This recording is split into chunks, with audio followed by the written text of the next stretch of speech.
What's up, everyone? Welcome to the WAN show. We've got a great show lined up for you guys this week. We're going to be talking about, oh boy, everything. And nothing. It's been a rough week. Yeah. Framework is pausing some U.S. sales due to tariff uncertainty, and it's not just them. Razer has taken down pricing and pre-order pages for new blades. Other laptop vendors are doing all kinds of stuff. Nintendo has suspended pre-orders of the Switch 2 in the U.S. and Canada. We're going to be talking a little bit about that. We're also going to be talking about how this is quite probably going to affect LTTStore as well, which is why we have a major Beat the Shipstorm. Get it? The Shipstorm? Beat the Shipstorm sale event. I'm talking... I don't. Can you explain? Free shipping on all orders over $150 plus a never-before-seen deal on the MCM Essentials solution with our magnetic cable management for almost 50% off. So we've got lots of great stuff going on the store this week. We'll be talking about that. That basically means you could get that, another item, and get the other item and free shipping both for free, if you think about it. Well, hopefully they won't think of that. Nice. What else we got this week? Turns out the XT was inside us all along. Apparently people are BIOS modding the 9070, and it's an interesting story. Also, events! JayzTwoCents is having a tech fair thing, and we're maybe talking about whale land stuff? Yeah, events. Lots of events. Yeah. Shipstorm event. Yeah.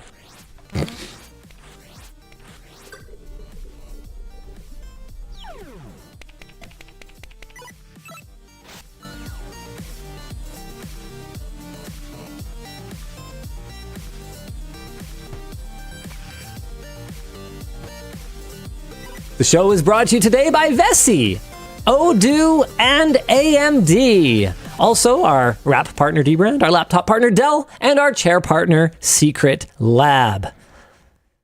Oh, should we get right into the situation this week? Sure. Framework, investment disclosure, has paused some U.S. sales due to tariff uncertainty. On Wednesday, Framework announced a temporary pause on U.S. sales on some base Framework Laptop 13 models, specifically the Core Ultra 5 125H and Ryzen 5 7640U.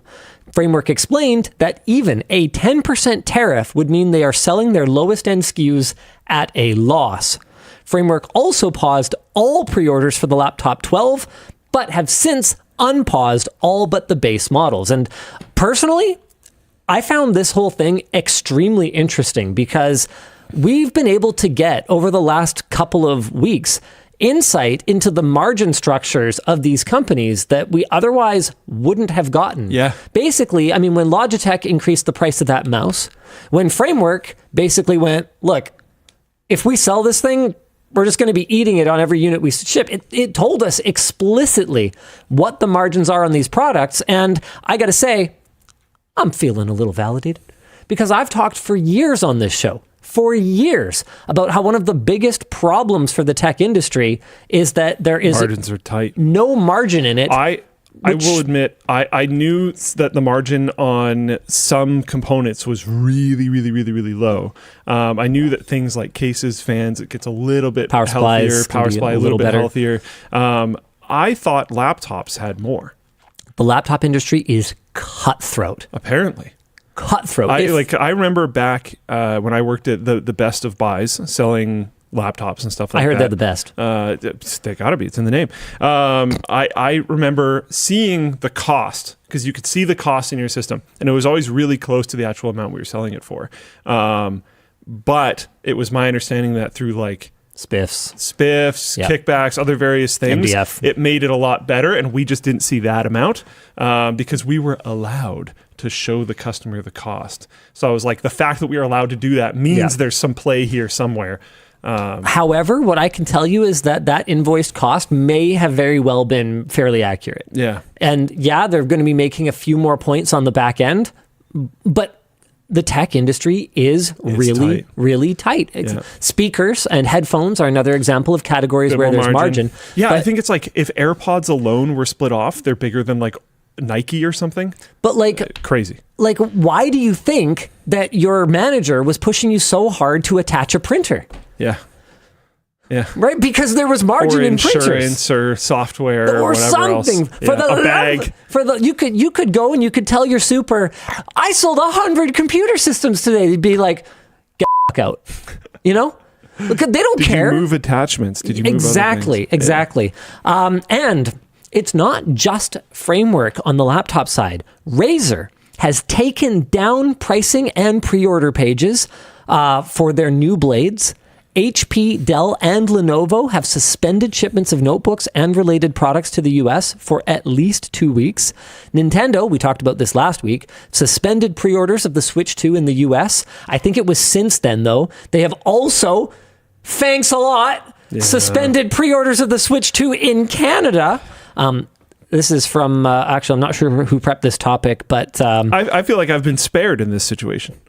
Oh, yeah, because you weren't going to buy one at launch anyway. Yeah. You're going to wait till Willow Video has them, which Lord only knows when that'll happen now. Which this might actually help in a weird turn of events. This might help places like Willow.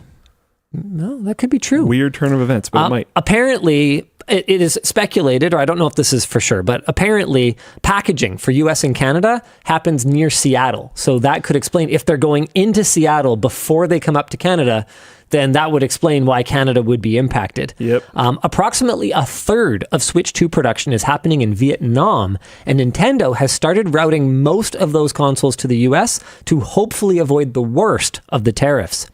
Multiple automakers have also suspended shipments or orders to the US, and China, whose tariff on imports of US goods is now 125%, so going the other way, says that there is no point in raising their tariffs further because there is no longer any market acceptance for US goods exported to China. However, it is always worth noting that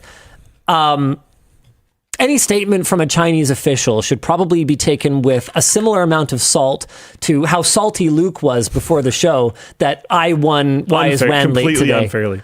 He won Why is WAN late today while being late. Well, at least... It genuinely makes no sense. At least... It is not fair to have a contest where the decider of the contest is on your payroll. I think that it is not fair to park your car in a handicapped parking stall.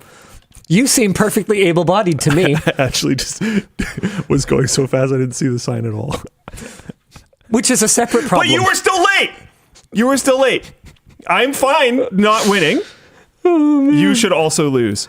It's not about my victory. It is about your loss. The China Semiconductor Industry Association published an urgent update today clarifying how the country of origin of semiconductor products is determined. For both packaged and unpackaged semiconductor products, the location where the wafer was processed is deemed to be the country of origin. And because China deems Taiwan to be part of its territory... Okay, hold on. That means that chips fabricated by TSMC, Micron, and other Taiwanese chip makers will be exempt from the 125% duty imposed on U.S. products. Okay, I thought this was working against them when I first read it, but actually they're using the technicality of, Taiwan is definitely us to justify not having to pay tariffs on TSMC fabricated goods. Sure, China. I mean, that's really smart. I guess. And the U.S. tariffing Taiwan is like incredibly stupid. By that logic, actually, I mean, shouldn't the U.S. basically say, well, since Canada is our 51st state anyway, there's no point in tariffing anything from Canada. No, but the whole because neither of them have annexed either of those countries yet. So yeah. America's whole goal is continuing Canada's economic ruin so that they can try to like financially take us over. They do understand that Canadians are like not gonna like do that, right? Yeah. We're not just going to be like, oh yeah, economic victory, civ, whatever. Like I wonder, okay. I don't even know if I want to go into this. No, I'll bring it up. You know how Civ 7, I don't know if you've heard any news about Civ 7, but do you know how Civ 7... I heard it kind of flopped, and then the first update was supposed to make it a lot better. That's all I know. This is how Civ works every single time, to be fair. This time, I'll throw this out there, I don't know if it's fixable. There are core things about the game that I actually just really don't like. Right. And I don't think they can fix. But one of the things like that the Aztecs. The Aztecs. Well, one of the problems is you couldn't stay them if you chose them. You're no. So if you start if you're like Persians, then you just like become every era it changes. Wherever Persia became. Oh, but crap. It could become. Hold on. Iran? I think so. Okay. Or if so you'll be the Ottomans at some point, or you'll be the Greeks and you just turn into Romans or whatever. It changes. Because you just get and any leader can lead any civilization. So you could be like Caesar. So you could be Gandhi leading America. The Australians or whatever. Sure. I personally do not like it. I don't like it. But anyways. No, you should get to be like freaking... I like one leader, one Civ the whole way through. It's been that way the whole time. I understand they're trying to change things up. Civ has been very similar for many years. I understand the desire. Already saying the more I play Civ 7, the less I like it. And that was true. I only played one full campaign, and that was true for me the whole way through the campaign. I liked it less and less and less and less and less the whole time. So tell me that, actually, okay. Wait, did I even... I don't think I finished You say Civ's been really similar for a long time. That's funny you bring that up because we actually shot a video earlier this week of younger people reacting to the games that were formative for me. Mm-hmm. And one of the games, and I kind of picked not just games that I played a lot or enjoyed a lot, but ones that marked significant milestones for me. So I have the first one that I ever upgraded my computer for. Nice. I have the first one I ever bought a special peripheral to play. Cool. I have the first one I ever bought a tower upgrade for, and it was Civilization 2 Test of Time. And the reason was that the emissaries were 3D rendered. Yeah. So until then, I only ever had software rendering. I only ever played games that required software rendering. All of a sudden, I needed a DirectX 6 or something, like a DirectX accelerator and at least 8 megabytes of VRAM or whatever the requirements were, 16 megs, something like that. And I don't think, spoiler for the video, I don't think that Civ 2 got a fair shake, because they only had like a few minutes to try each game. We weren't going to give them like 6 hours to familiarize themselves with Civilization 2. But I do wonder if you as a Civ veteran could go back and play something like Civ 2 and legitimately enjoy it still. I think yes, because, and my reason for this was a long time ago, I don't know if you remember this, but I did a stream for one of my birthdays where it was a charity stream, and I played one game for an hour for every year that I had been alive. So I played one. I was born in 1990. Yep. I played one game for an hour that was released in 1990, and then I played one game for an hour that was released in 1991. I went all the way through to current year, and in that I played Civ 1.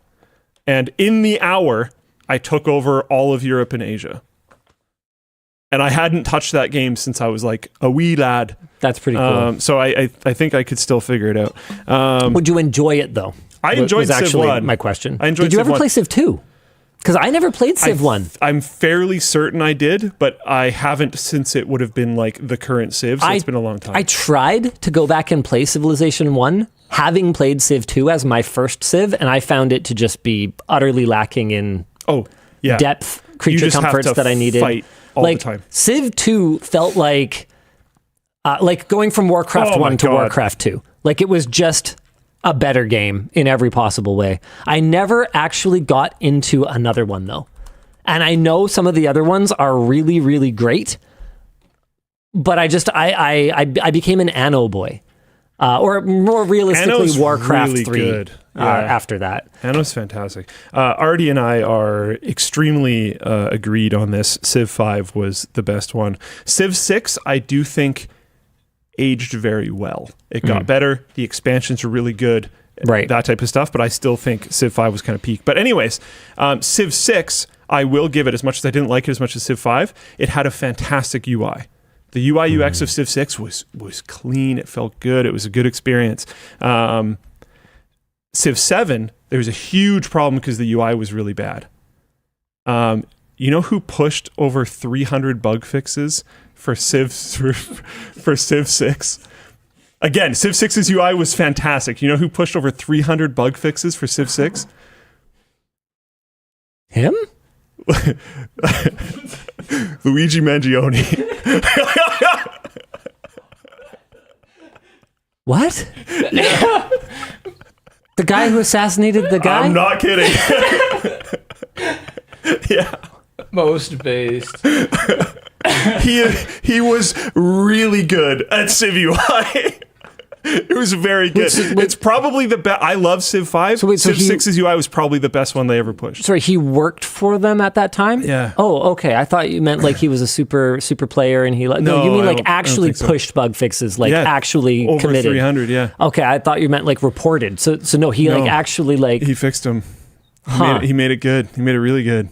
So you're saying that He did. you appreciate the work of Luigi Mangione. Yeah. He did great stuff for Civ. Civ 6 was fantastic. And by Civ, you mean Civilization at large. But like he did really video good things game for Civ. or Civilization or you know what? His improvements to the Civilization was really good. Elijah's in chat. Fix your wording. He allegedly did it. Right. Allegedly. Right. How did we get on this topic again? China does not rule out other forms of retaliation against the U.S., announcing that they are reducing the number of Hollywood films permitted to release and restricting import and export rights for a number of U.S. companies. Our discussion question here is move directly to next topic. Do not pass go. Do not collect $200. As a technically partial owner of Framework, how do you feel about the impact on Framework's business and Framework's future based on this? I know that you said the only thing that would cause you to pull out was a change in their, like, I don't know what I would call it, ideology, principles, sure. Yeah. This doesn't feel like that. Oh, no. At all. Oh, yeah, no. But how do you feel as a partial owner about the decision, the direction, Really? their margin? I got to be honest with you, and I'm sorry, Narav. I am way more concerned about my own margin and my own store right now. Yeah. Like, a Framework is cool, and literally every person that I've met there, like, seems legit. From CEO down, seems like awesome, like legitimately awesome.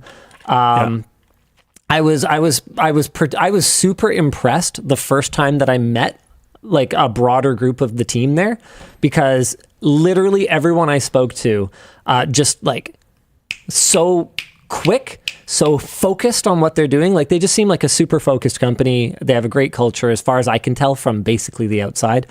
But they aren't my company. Yeah. And I'm rooting for their mission. I'm super excited for their mission. But I think that, you know, they have already opened a lot of eyes and there's a lot of momentum. So in terms of my goal of what I was trying to achieve with the investment, I think I've gotten a lot out of it already. I don't think this is going to kill them either. No. Like I think it's a storm. It's a little storm, and I think they're going to weather it. Helps that this is a storm that everyone's going through. Yeah. Yeah. And realistically, you know, it's not that I don't empathize. I 100% empathize, but I've got to focus on keeping my ship upright right now. This might be, you know, I think it would be very reasonable for someone to say that this is really stupid for me to bring up. But okay, this is really stupid of you to bring up. Nice, cool. I think it's interesting that software is dodging all of this. Software is because I'm wondering when that is going to flip, because a lot of America's exports is software. Right. And nobody's doing that right now. Interesting. Yeah, it's only physical goods. If you want to hurt them, they don't make that many physical goods that they export out. That's why they have all these trade deficits with these countries. Yeah, I probably just wouldn't have brought it up. I don't know, dude. But it's just really interesting. Now EU is on that. Okay, so somebody's working on it. Oh, EU's on it. Okay. So like that's going to become part of the equation, and then Floatplane is. Avon Fox says, yeah, the U.S. has a huge surplus in entertainment media as well. Yeah. So China's already on that, allowing fewer films in China. They were already super restrictive, not to mention being super restrictive in terms of the content. I mean, when was the last time that we had like oh man, what are there? When was the last time we had a triad as a bad guy in a Hollywood film? It's been a hot minute. Yeah, a little bit. I feel like it's like 90s, 80s. Because basically, if you have like any Chinese funding, from what I understand, if you have like any Chinese funding in your film, which they have invested extremely heavily in, you pretty much have to follow China's censorship rules in America, which is but that's like control of the import. That's not even a tariff. But yeah, I mean, they already block so much U.S. media anyway. The digital landscape is going to get really weird if that happens, because we've never had to deal with this anywhere. It's been full free market forever. I mean, no, there are, as far as tariffs are concerned, a lot of tariffs in the world as it is. No, for digital stuff. Oh, digital. Yeah. No, that's a fair point. Back to making sure that our own ship is doing okay. Yeah. We've got a pretty exciting sale event going on right now. Love the graphic. I'm going to get real inside baseball for you guys here. Basically, we have a lot of inventory that we had big plans for Lime Day. So like upcoming promos, big plans for just, having in stock so that we have things in stock on our store. As we said last week, we're putting in place every mitigation that we can to shield our customers from as many price increases as we can. But with that said, there will be some price increases in areas where we simply cannot absorb any potential tariffs in our costs. We don't know exactly what all of those costs will be because the whole situation is extremely fluid. So what we're doing right now is before May the 2nd, when theoretically, if everything goes according to what has currently been communicated, costs for especially our US customers are going to go way up on our items. We are launching our Shipstorm sale.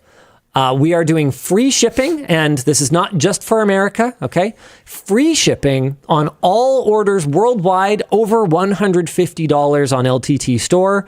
This is a pretty high cost promo for us, guys. So click that shop now, and please make sure to add at least one thing other than the MCM Essential Solution Bundle. This is the lowest price we've ever done on this. This is our headline deal nuts to kick off this sale event. It's $80 for...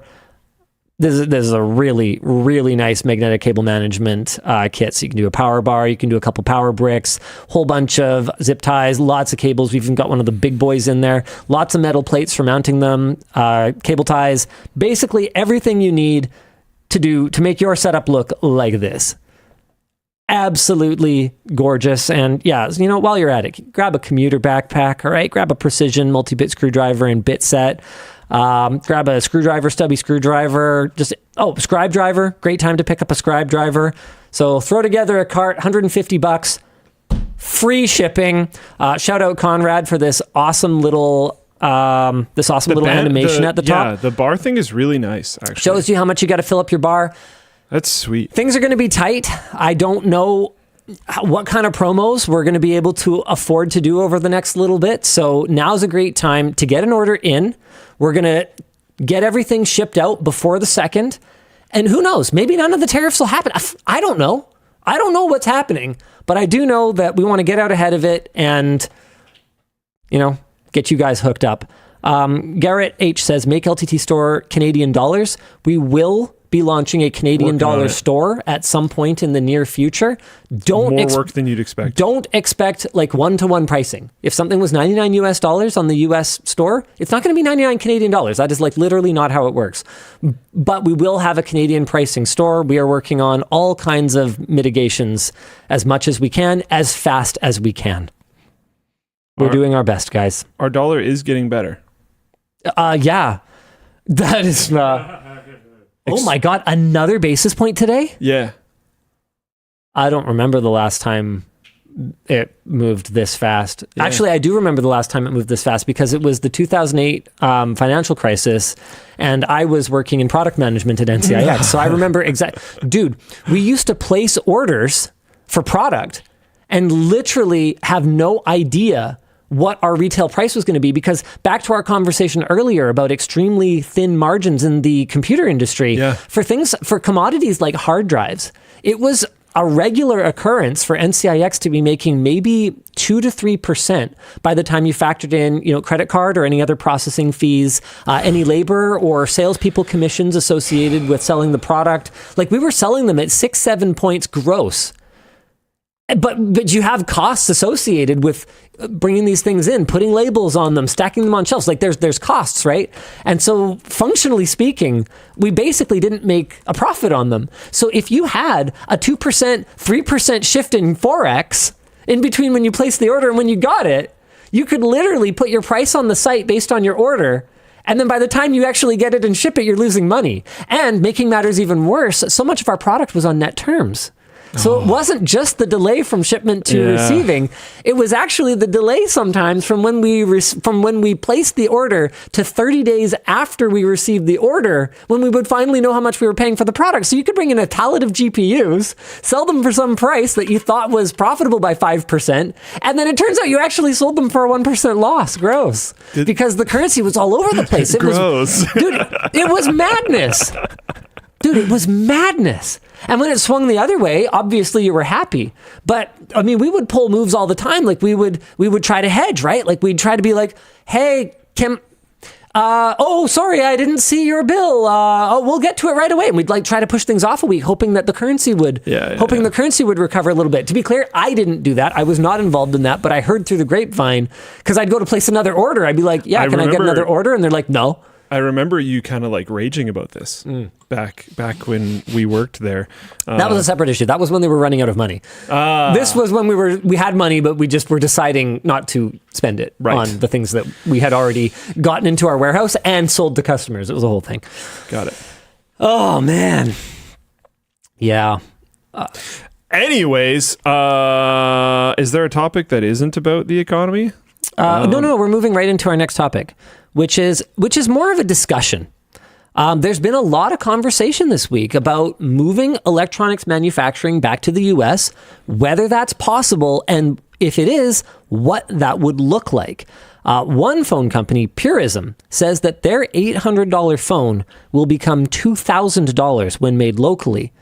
In general, this is not related to Purism directly, materials would need to be sourced and imported or mined and refined at home. For instance, titanium, not found in America, and lithium, lots found in America, but only one active mine. And that's a really interesting part of the conversation that I think some folks are overlooking. The time delay of getting more mines up and stuff? Well, not just that. Sorry, yes, that. But also an element of this that, pun intended, that I think is fascinating is the number of people that look at the cost breakdown of something like, an iPhone or a Purism phone or whatever it is, and they go, okay, well, the labor cost for it was, X in Mexico or in China or Vietnam or whatever, and it's X times, whatever multiplier in America. So realistically, and we've seen this argument where I think it was McDonald's or someone was like complaining that if they increased the minimum wage by some amount, that it would dramatically increase their prices, but it turned out it didn't. Well, yeah, because the whole Denmark thing, but anyway. But here's the thing, right? Because at the end of the day, everything, not just the assembly, everything is is ultimately labor, right? A hunk of lithium, the price you pay for it, well, it's got to come from somewhere. You didn't pay the ground you took it out of. Yeah. You paid the people who extracted it. So if you actually were to, so these comparisons people are making are actually really apples to oranges, because they're looking at the sourcing of these raw materials that are being done by people who are being paid far less than Western wages. Regardless of whether they're ethically sourced or whatever, it's still going to be a lot less than a Western wage. So the calculations, and Purism may be doing the math, right? I'm actually not sure, but I see comparisons that people are making that are like, oh, this won't be that big of a deal. Remember when McDonald's complained that the labor costs going up? Well, that's because all of their raw materials being produced by Western labor costs or whatever, that was already factored in. Whereas here they're not. Now, most rare earth metals are mined in America, but supply of these may not be enough to meet demand, at least not immediately. So new manufacturing sites would need to be built. A lot is manufactured in America already, but some companies have overseas manufacturing to supplement demand. For example, New Haven Display manufactures custom OLED screens in Illinois, but they also have manufacturing over in China. Actually, sorry, I'm going to totally go off in a different direction for a second. Do you see Mr. Beast's comment about it? Oh, yeah, he was pretty upset because he was saying his Feastables bars are manufactured in the US, but the materials are coming from, he apparently, and look, this is all just based on his how tweet. much like cocoa comes from the States? he says he's working really hard to get like ethically sourced cocoa or whatever, but it's not from America. So if he gets tariffed on those imports, all of a sudden the whole business model makes no sense. And he's like, well, that could impact American jobs. Did anyone do that math? Probably not. There's a lot of stuff like that. Like there's mattress companies and they have to get, is it like Dunlop latex. Like, I don't think any of that exists in the States. I could be wrong, but I don't think any of it does. But I believe they manufacture the mattresses up here. I don't remember what specific brand. But there's like interesting component stuff where it's like, yeah, not everything grows or exists in specifically the United States. New supply lines will need to be implemented. Some manufacturing projects take so many resources and people and time that they essentially create small towns. I actually had never heard of this. One of Apple's biggest final assembly test and pack-out centers is in, and I'm going to butcher this, I'm sorry, Zhengzhou? Anyway, it's apparently called iPhone. It's kind of referred to as iPhone City. And the doc points out millions are employed in China by Apple alone. New truck and train routes will need to be figured out since materials and goods will have to move from one location to another still. This is gonna take some time, and this may be a hot take depending on the audience that I'm talking to, but overall, I totally get what the US is doing. It is actually a terrible, terrible plan to have critical supplies completely owned, operated, and controlled by a country that you are essentially locked in a Cold War adversarial with. Yeah. Yeah, I get it.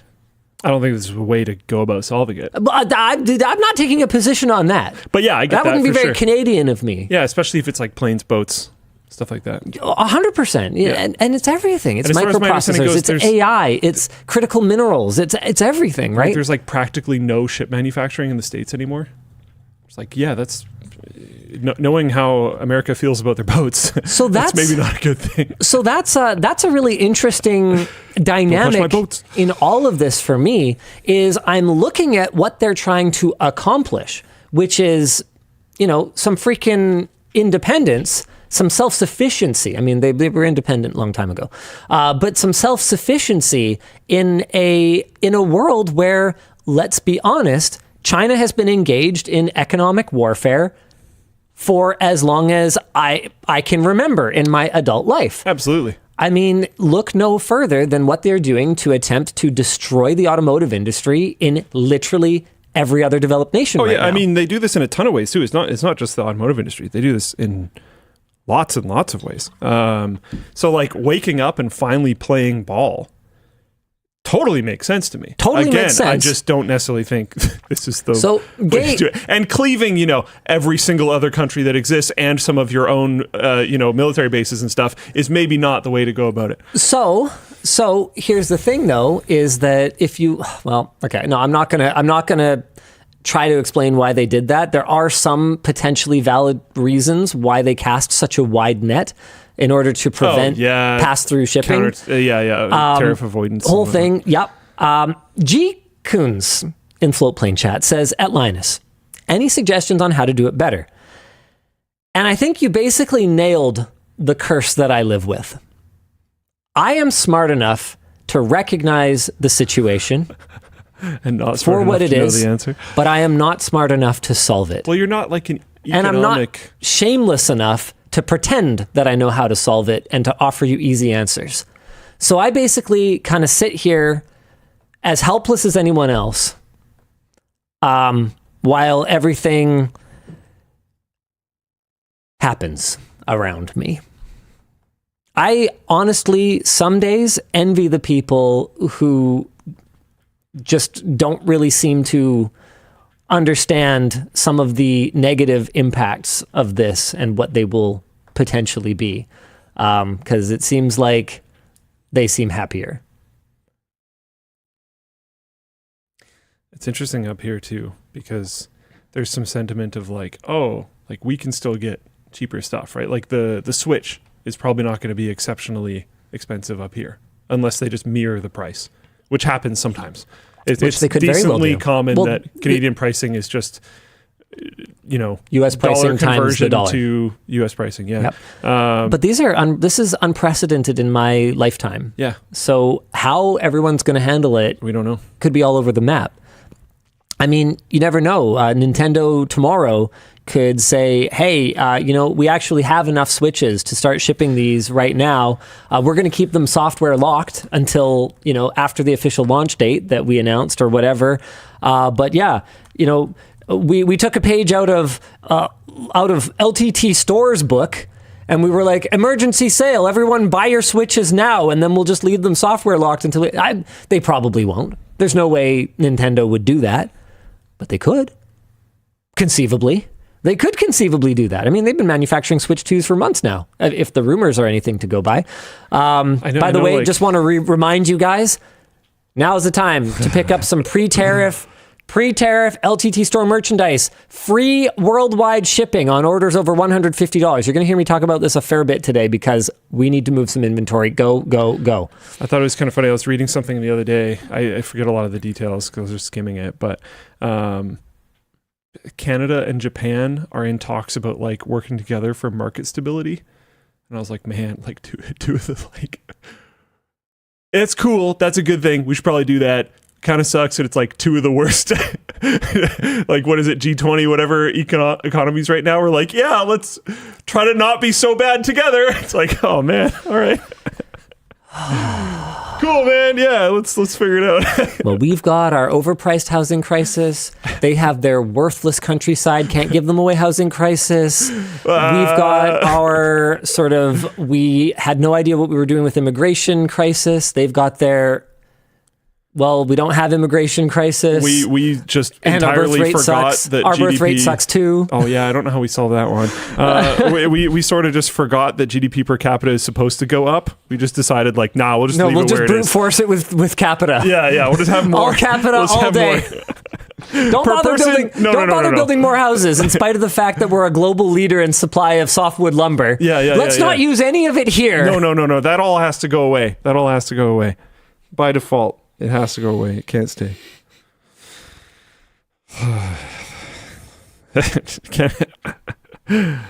Yeah, we have our own problems. If that was ever unclear, whenever we are pointing out issues in other countries, we have plenty of our own. That is not because we are not really big ones, actually. Acutely aware of the problems that we have here in Canada. When your GDP per capita goes up by 0.5% over the course of 10 years, you got some things to work out. Cobby says, please do the All Good News WAN show soon, please. I'm tired, man. We've tried multiple times. We genuinely really tried multiple times. Hey, I got some good news for you. On LTT Store right now, you get free worldwide shipping on any order over $150. We've got an amazing promo running on our magnetic cable management essential solution. Don't forget, you can pick up the commuter backpack. I don't know if the price is going to go up for this. It might not. I don't know. The prices could go up. They could stay the same. Our mouse pads are the same price no matter what size they are. Same for our water bottles. Oh, you can get a framework embroidered hoodie. I promise you that an all-over embroidered hoodie is going to cost a lot more than $150 if it's made in the USA. Go, go, go. All right, what else we got today? Dan, what are we supposed to be doing? Oh, well, let's move maybe into some merch messages. Sure, let's do that. If you're not familiar, the way to leave a merch message and interact with the show is to go to LTTStore.com and check out our free worldwide shipping on orders over $150. Okay, anyway. Add an item to your cart and you'll see the merch message field pop up. You go ahead and populate that. It'll go to producer Dan, who will... do something with it. Today, realistically, there's going to be a lot of them, so we'll get to as many of them as we can. Or Dan will reply to them himself, and his fingers will get arthritis, or he will forward it to someone internally, get an answer for you. Whatever the case may be, Dan will take care of it, and some of them will be curated for me and Luke to address. Dan, go ahead and show them how that works. Absolutely. So first one I've got for you here. Do you think the Switch 2 is a unique position because it still has exclusives not on other platforms, while most AAA games are cross-play compatible? Or would that cause a decline for Nintendo? Dude, I think Nintendo, by sticking to keeping a console, Yep. has actually There's two crushed companies it. selling closed down computers, and there's one company selling a console. Nintendo seems to be the only horse left in the console race. And to be clear, I'm not saying that I disagree with Microsoft's move to make the Xbox and the PC a more cohesive ecosystem. In fact, I think they could do more to make them more value added to each other. Like, we're owning a PC right now. If you own a decent PC, I can't think of any good reason to have an Xbox. I want the Xbox app on my computer. Oh, dude. And right now I super don't. All it does is kind of get in my way when I'm trying to do something. Super right annoying. now. And maybe part of that is just because I've already solved all the problems that the Xbox app would solve for me. Because I'm like old school. Like, maybe if I was a young kid who came from Xbox and got a PC, I'd be like, oh yeah, Xbox app. That's how I screen record. That's how I do that. Whereas I'll just open OBS. So maybe that's part of it. But also there's certain default behaviors that just don't make any sense to me. Like the fact that I press the Xbox button on my controller when I'm in Steam Big Picture, and by default, Microsoft puts their Xbox overlay in front of... I'm using fucking Steam right now. I am not using Xbox app right now. I get why you want the Xbox button to do Xbox things, but then you got to work with partners like Valve to make sure that the Xbox button doesn't do really important things in Steam as well, right? Like, it's not cohesive. And I don't have the solutions. Yeah, me neither. But I definitely can identify the problems. It's not as bad as like the Vista era games for Windows Live trash. It's not as bad as that. Yeah. But you still have Forza Horizon 5 was a great game. Practically impossible to play with your friends because trying to do the Microsoft version of Friends stuff was just an absolute nightmare. The one that I feel will be left out in the cold either way, now that Microsoft has quadrupled down on functionally just being a game publisher, game developer behemoth, is Sony. Because I don't really understand what the identity of the PlayStation is going to be when it's just, functionally speaking, a timed exclusive box, right? Like it's a hardware access key for timed exclusives, as far as I can tell. The DualSense controller is outstanding and works best on PlayStation, so that's something. What else are they doing? And to be clear, I think they have. I don't think there's really any debate that they won this generation between them and Microsoft, right? Like at the Xbox Series, like they won the battle. I do honestly think that a significant part of Microsoft's challenges with Xbox come down to the confusing naming scheme. Oh, I agree. Like, dude, we saw what happened to the Wii U, right? And Microsoft saw that and was like, let's go even worse. I'm not 100% confident of what the current one is. It's the Xbox Series X. Yeah, I thought so. So that replaced the Xbox One X.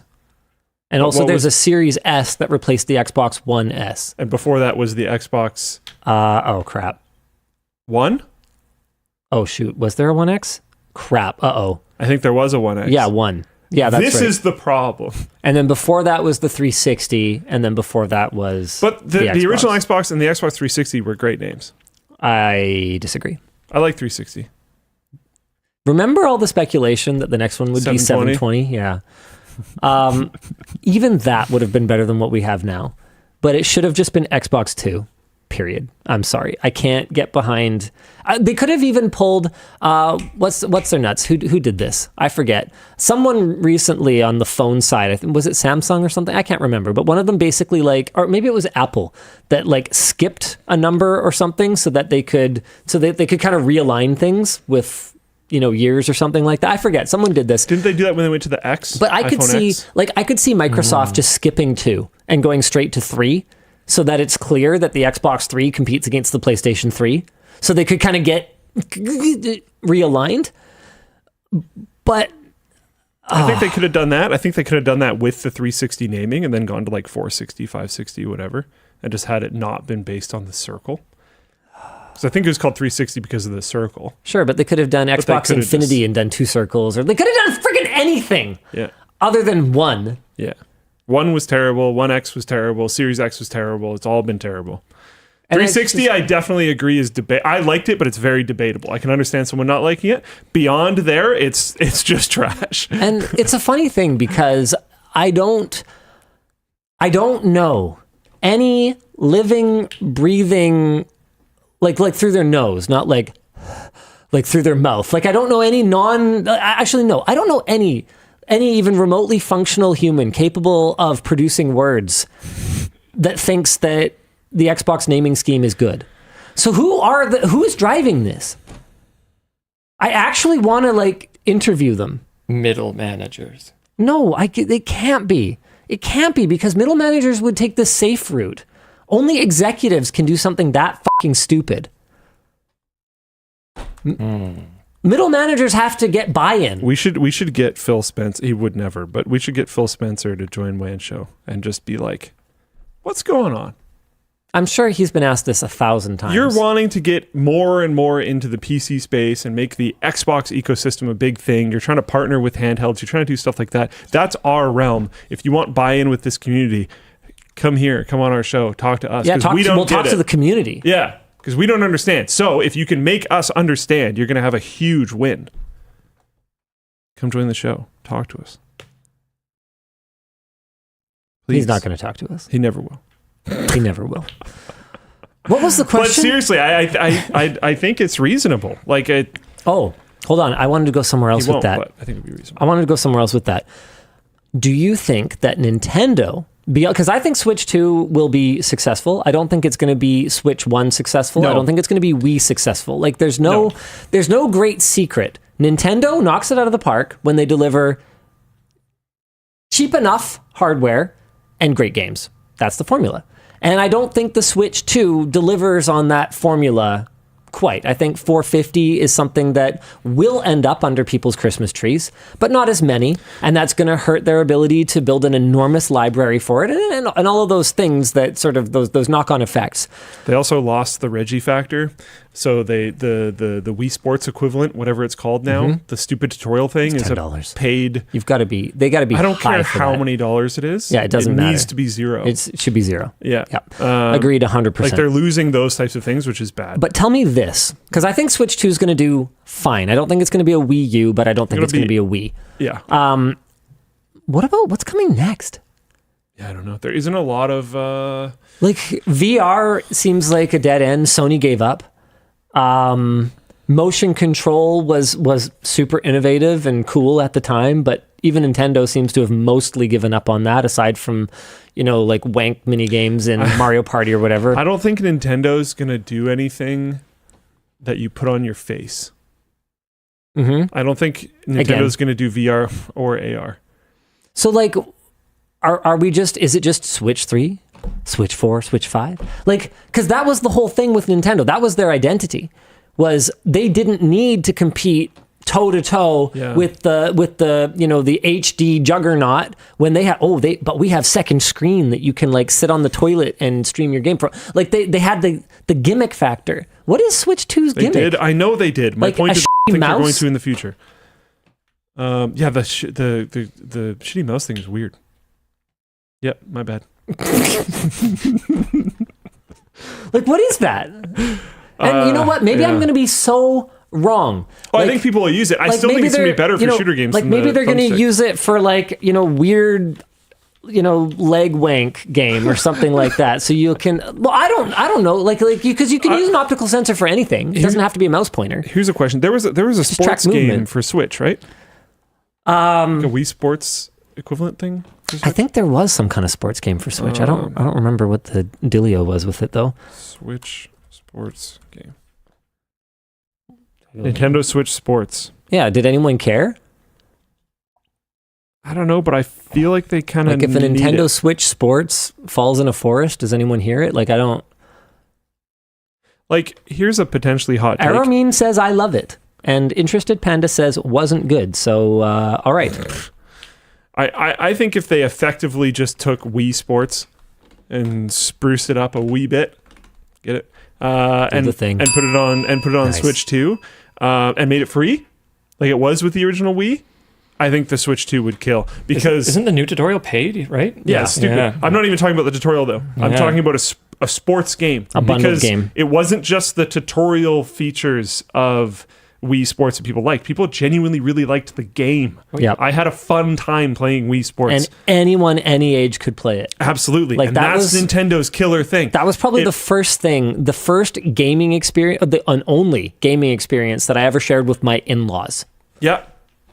My mom loved it. My dad The Wii, at least liked it. I The don't Wii remember. brought us together in the living room. Yes. In a way and that's that what Nintendo does. the Switch doesn't. And that's why I'm saying they're not going to make something that goes on your face because they want it to be a family thing. All of their commercials, there's multiple people playing.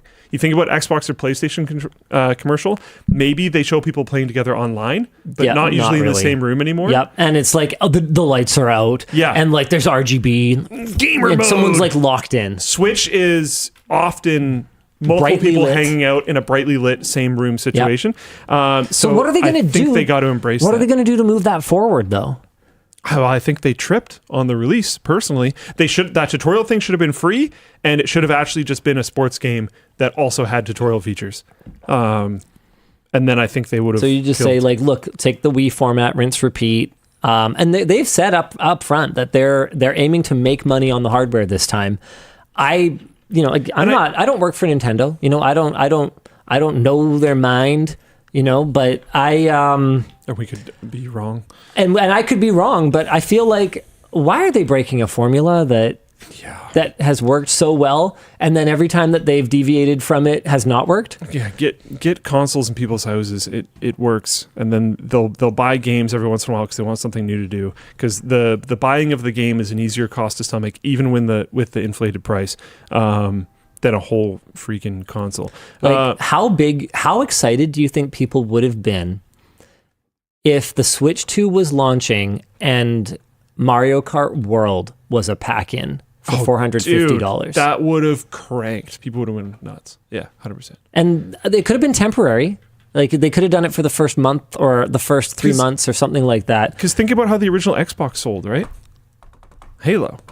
Yeah. And it wasn't a pack-in, but everybody bought it with Halo. But what would happen is they would essentially turbocharge, pun intended, the adoption of this new console while generating some revenue. And realistically, over the lifespan, I mean, if Mario Kart World is going to be another 10-year game like we saw with Mario Kart 8, they will make back their development costs once they stop packing it in. People will still buy it. Yeah, like for first 2-3 months it's packed in. Sure, that'd be interesting. Here's a hot take on Switch 3. I think I've devised what they do. Okay, I'd love to hear it. Camera with AI detection of movement and tracking. So you can do that things could probably be done by the time a Switch 3 rolls around. like sports things or dance games or whatever. Bring back dance games. Where there's like actually really good tracking on things, so they're not you could bring wank games anymore. As you were holy mentioning. shit, you could bring back Rock Band because you could just do everything with the camera. So the peripherals wouldn't even need to be plugged in. Yeah, That would actually be sick. yeah. So, and we're assuming, that it's going to be another 6 to 8 years. Probably. We're assuming that the kind of AI processing that you'll be able to do on a little, thing will advance far enough to do that kind of real-time tracking of like drumming and whatever speed else. and stuff might be a little bit rough right now, but you can do a lot of that right now on a phone. Yep. So like, give us 8 years. It should be pretty cheap to pack into a console. Interesting. You could play Wii Sports with just like actually probably better motion controls, and you could have a really rudimentary gyroscope in. Sure. Like you could have some controller. I just think you could use a Joy-Con or whatever. tracking. But you could probably do it. Yeah. I feel like it'll be something like that because Nintendo's going to try to get you together and up and moving and family friendly and stuff like that. So I think this could work. And my hint for it was that they are selling cameras for the Switch right now. Yeah. Okay. All right. And I think that's a interesting. path forward. That's something. Yeah. That's something. Okay. Yeah. Dan. Hey, LLD, with Anno 117 coming out this year, allegedly, What improvements or quality of life are you hoping for in the franchise? At this point, I'm hoping they just don't Civ 7 the UI. I have the lamest take on this in the world. Anno 1800 was perfect, and if they just do that with a skin, then it'll be a great game. This is the lamest take in the world, and I have the exact same one. I mean, they put, dude... It's how all good games Just should give me work. a cool theme, and really don't change a bunch. A lot of the expansions for issues. Anno 1800 were really just more of the same. Yep, and they it was were great. And yeah, that team put so much love and care into 100%. into what they do. There's so much depth to the gameplay. The voice acting is great. The characters are so fun, and I actually never played the campaign. I did. I dabbled like a tiny bit, but It's pretty good. Okay, cool. I didn't really need it. Yeah, it's pretty good. I just love... It's really not a big deal, and I don't think it needs to get much better, personally. They could make it a little better, I'm sure. There's some possibilities there, but I don't think it needs a dramatic change. It's basically just the multiplayer, but with some, themed tasks. And I love how they handled their microtransactions. They felt more like classic game expansions because they really did literally expand the game. Which made me took completely cool with it. everything that was great about it and made it bigger and more better and deeper. And with, again, back to what I just said, with love, with thought, with care, with love, making sure that the expansions don't wreck the balance of the original game. Yeah, and they don't destroy feel like what they did. was great about it. Yeah. And make it so you don't need you don't need them. You can still just play the original game and enjoy it. The only thing is, and the way the multiplayer works is, depending on which expansions you each own, you just activate or disable them for your joint play session. So not everyone has to have, Sunken Treasures or whatever else. You don't have to have every expansion. So There's things that I think they could improve, but I wouldn't want dramatic changes. I bet you they could make expeditions a little bit cooler. Okay, would you want them to be grittier? Could your people need do you need to have anti-drug enforcement or something?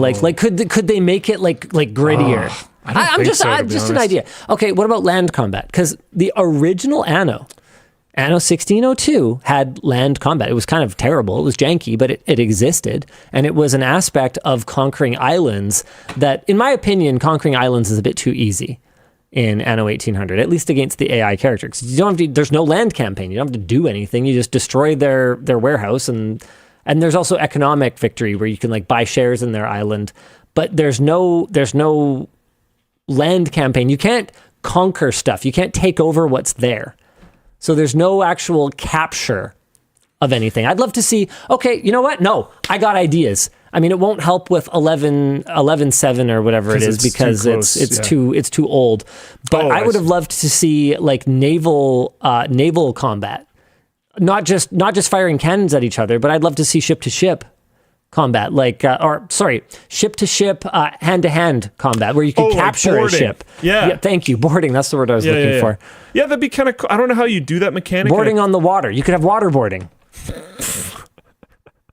In the bay. I don't know how you do that mechanic in a top-down game super well. I mean, you could. Sure, you could do it. Way. This has been done before, so you could approach the enemy ship, and then you could just have an event that pops up that basically goes auto-calc or manually what's the fight. other one, basically? Where it would switch to it's an RTS game? Because and it wouldn't, you could, as someone who only ever played Anno 1800, you could go, oh, well, that's not Anno. But 1602, literally the first game, had that. You could grab your soldiers and click and move them around and fight and micromanage, and it was a bad RTS, but it was an RTS. Yeah, I don't know if there is a result there where it's actually good. That's one of the concerns that I think I have. Okay, that's fair. That's fair. Because in my opinion, one of the reasons why the naval combat works pretty well is because they needed to build a lot of those systems anyways for all the shipping and stuff. Mm-hmm. So they're building on top of other systems. There is no other system that would use... Oh, what about bribery? Bribery would be an interesting element. Be cool. You could... tariffs would be interesting. Doesn't that exist? Well, you can charge more for goods or less for goods or whatever else. And then people just won't give them to you. Man, trade is so complicated to build a good interface for. Like, even loving Anno, I don't really use trade with the NPCs much. I just trade amongst my own stuff because it's kind of too much work. Or I'll set like certain things, like the guy who runs the prison, he buys soap at a good price. So I'll distribute soap from my production island to all my islands that need it, and then I'll dump whatever's left at his island before going back to pick up more. So if you have a surplus production in your nation or whatever, then you can make money that way. But it's generally speaking a little bit too tedious. Hootmon says that's getting pretty close to a Total War game. That's fair. Maybe that's part of why I'm talking about it, because I did enjoy Total War games back in the day. I haven't played a modern one, but and I'm getting a concern like when you have too many focuses for a team. That's true. It will inevitably diminish certain other things. That's fair, and it could alienate the people that really just like building sprawling empires. Yeah, I do think an ability to potentially do that, like maybe you have certain ships. Spycraft. Spycraft would be sweet. But like, what would you spy? Because there's no tech tree in Anno. But if you could have them influence riots. Oh, sure. Or economic sabotage. Yep. That would be interesting. So if you can screw up someone's like, what are those things called? The like trade centers where you install the things and it buffs the area around them. Oh, trade unions. Trade unions. Yep. If you could have them like sabotage trade unions. Yeah, that would be interesting. There could be potentially interesting things that you could do there. All right, well, sure. In that case, I'm excited for Anno 11.7, and if they made a ship that was built for boarding, but it was notably weaker, so you had to have it be part of a fleet, and then if you could damage another ship and then use that ship to board them, and then if you did that action, it just gave it to you. But then thinking about how much there is to do in Anno, like, would you have time to micromanage that? Probably not. And that's part of what keeps it so engaging, is that there's always something, one more, shipment to attend to, one more trade to complete, one more expedition to follow up on. I think it might be kind of flow breaking. So maybe. Yeah, maybe not. You know what? I'm going to leave it to the experts. Oh, sorry. Is it 11.07 or 11.7? I actually don't know. I'm pretty confident. I haven't been paying attention. And I've said this before and been super wrong, and I've said this before and been super right. So who knows? But I'm pretty confident it's going to be good. I hope so. I don't see, like, looking at the pattern of actions that they did for 1800, I don't see them breaking that so much with the really positive community sentiment that they had and everything else to take some. They're also going to want to innovate, though. Yeah. So they're going to take some risks, and hey, and I'm sure they'll do some out. stuff. There's definitely areas that could be better.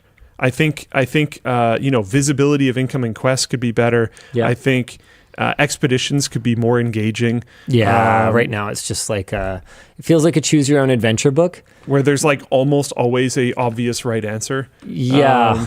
It's a little bit too easy. Or a lot of the time just isn't, because there's either no right answer or no good answer. Everything's a die roll, and it's just like, okay, this could have been automated. Yeah, it just doesn't feel super great. Yeah. It's not terrible or anything, but it's not super great. Rod says Luke doesn't know. What do I not know? Oh, did I say I don't know? Darn it. Thanks, Rod. Darn it. Okay. Yeah, there are things that they could improve, but I don't want dramatic changes. Hit us with one more. Do we even have a third? Oh, do we not? I mean, there's so many. Yeah, but most of them were like, thank you for free shipping. Oh, that makes sense. Ha ha ha. My things. I have acquired goods. Thank you very much. Bless. I think I got one from Paraguay and from Portugal and so many from Australia. That's going to cost. Yep. Let's go. So they're just getting them in there before. We need to sell a lot of stuff to make money. Let's eat all our margin by giving everyone free shipping. The more they order, the more we can kind of absorb the shipping cost, but also the more the shipment costs to send. Yeah, but you guys designed it. They don't do math. You want me to even break it down? I'm sure people have figured it out. You guys designed it in a particular way, which is interesting. We did? Yeah. What did we do? I'm curious. I know what we did, but what did we do? Well, there's the one primary discount on Luke laptop. Where is it? Weep. You can't find it this way? Oh. Yeah, you can. There it is. One primary discount. You need $150 to break the Shipstorm. So if you already wanted MCM. Yeah. This is now down to $79. If you top it up, there's a variety of ways to do this on the store to almost exactly $150. Yeah. Then you get this, an item, and free shipping all for the original price. Oh, that's actually totally not what we did. Oh, okay. That's nice, though. That's a crazy way to go about it. That's super cool.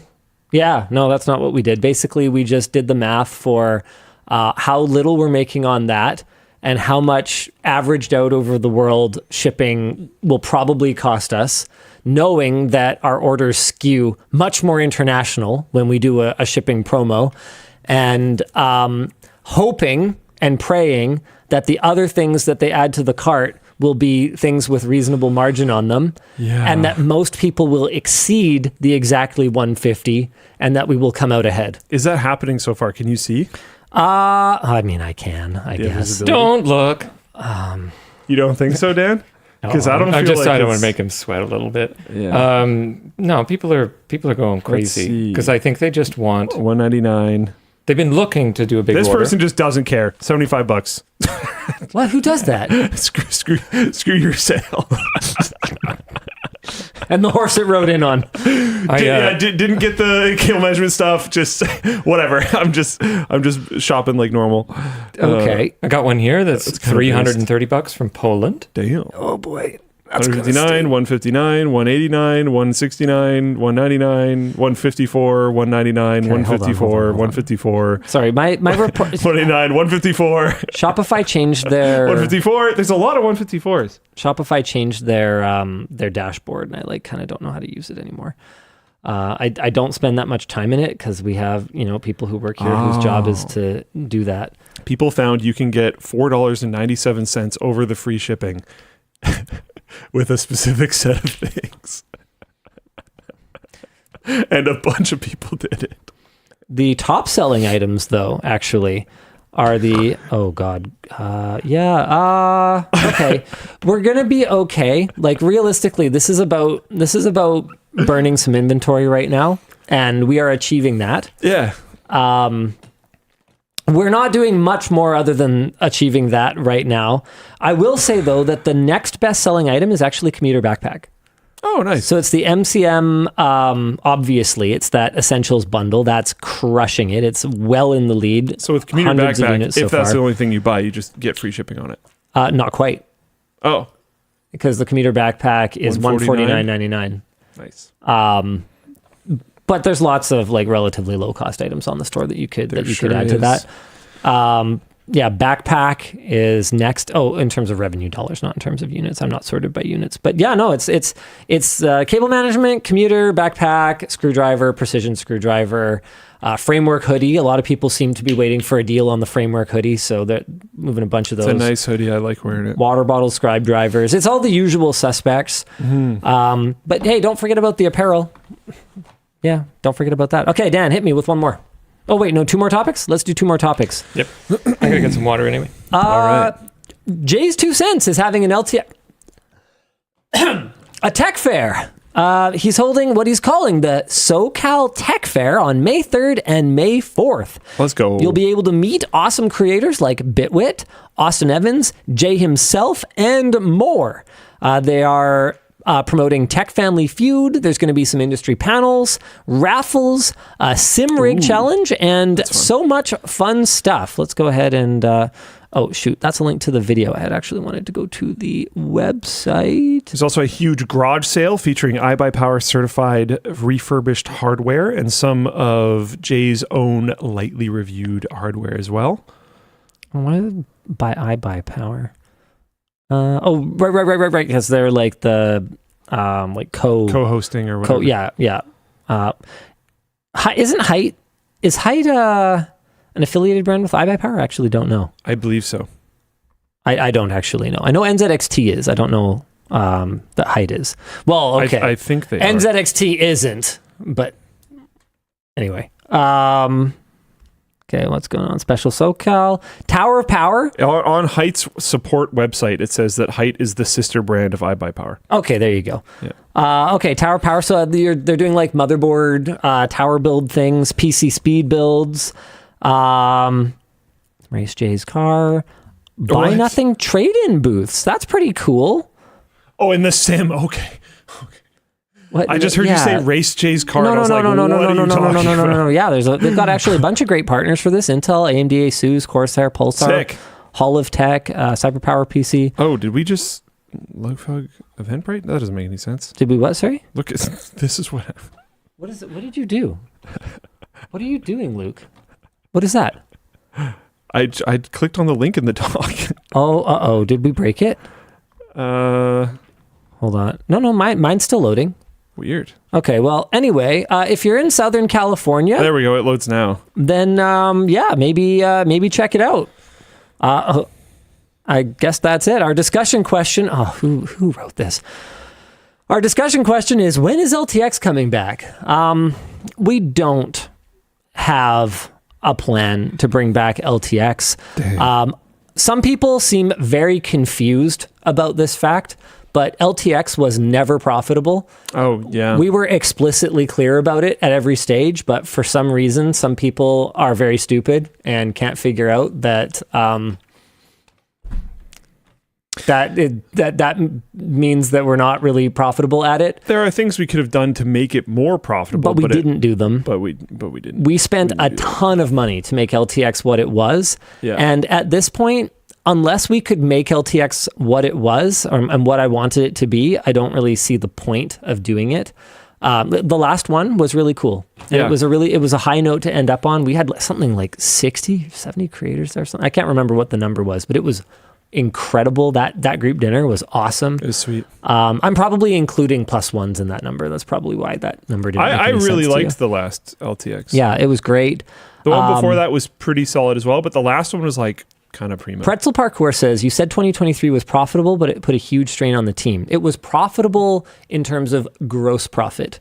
Yeah. It was not profitable in terms of net profit. Once we factor in all the time that we spent on it, it was a huge strain on the team, and it wasn't... a lot of different ways to measure that stuff. Yeah. What he's kind of talking about is like the writers needing to work potentially overtime and stuff in order to prep for LTX and make their videos leading up to it. Not just writers, And logistics. That doesn't necessarily get factored into the direct cost of creator LTX. warehouse, everyone. It was all hands on deck, and it just crushed us. And so if we can't make it what we envisioned it to be, then I'd rather that the last one just be its swan song. With that said, I'm actually really excited about Whaleland. Yeah. Not the first one. Is that part of the doc down at the this bottom. week? Okay, Yep. There it is. What the hell do you want to do at Whale? Okay, so we had our infrastructure test. Was that 2 weeks ago? A week ago? I can't remember. Time is an illusion that I do not look at. Okay, so we had our infrastructure test where we wanted to make sure that all the networking and power was working, and thank goodness we did, because it turned out that 3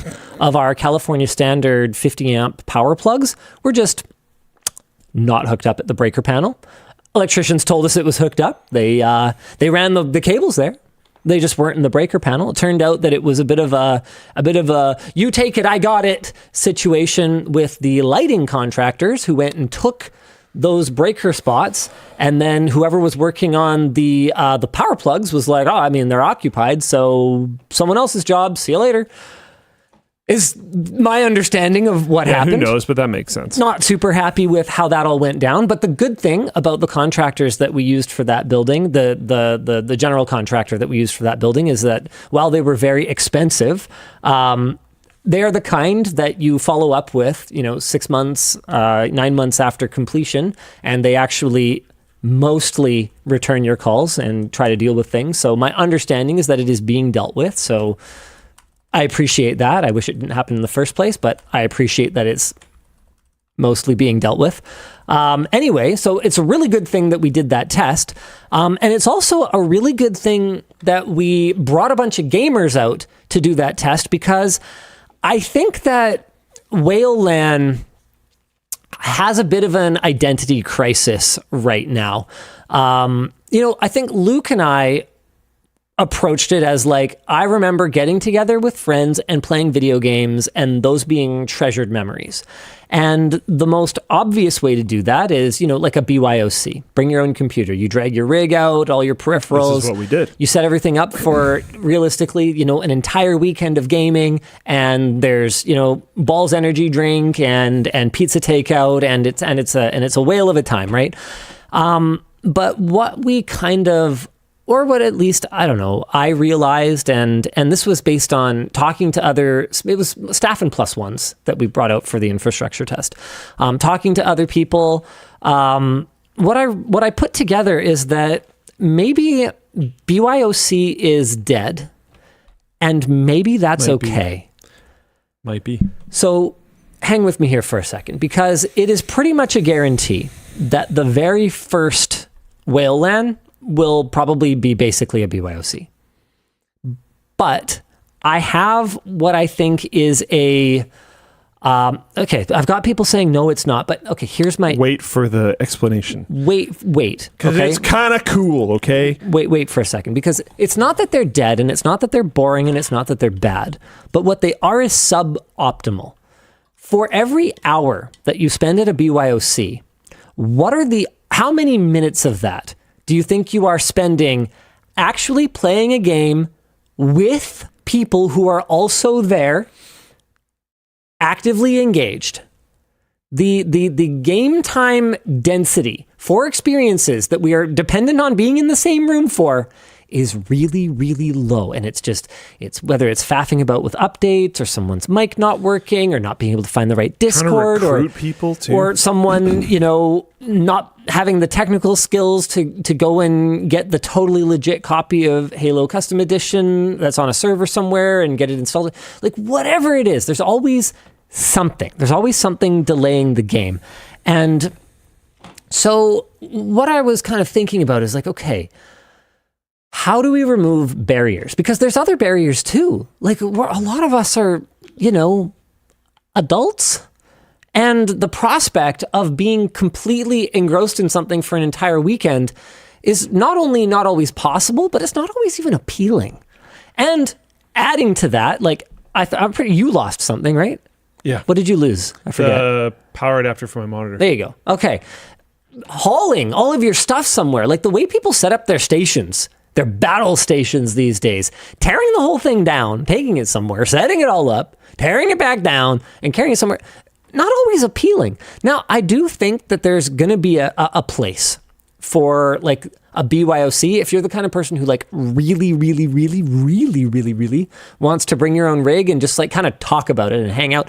I think it's possible that a BYOC could carry on forever, but over time, what I would like to see happen is that whale LAN goes from being 90% BYOC and 10% what I'm about to describe to being more like 90% what I'm about to describe and 10% BYOC. Because what I realized is that when you go by like a gaming, like an iCafe kind of, thing in an airport or on a street or whatever, you'll have like a group of bros that are in there, like, playing their own thing.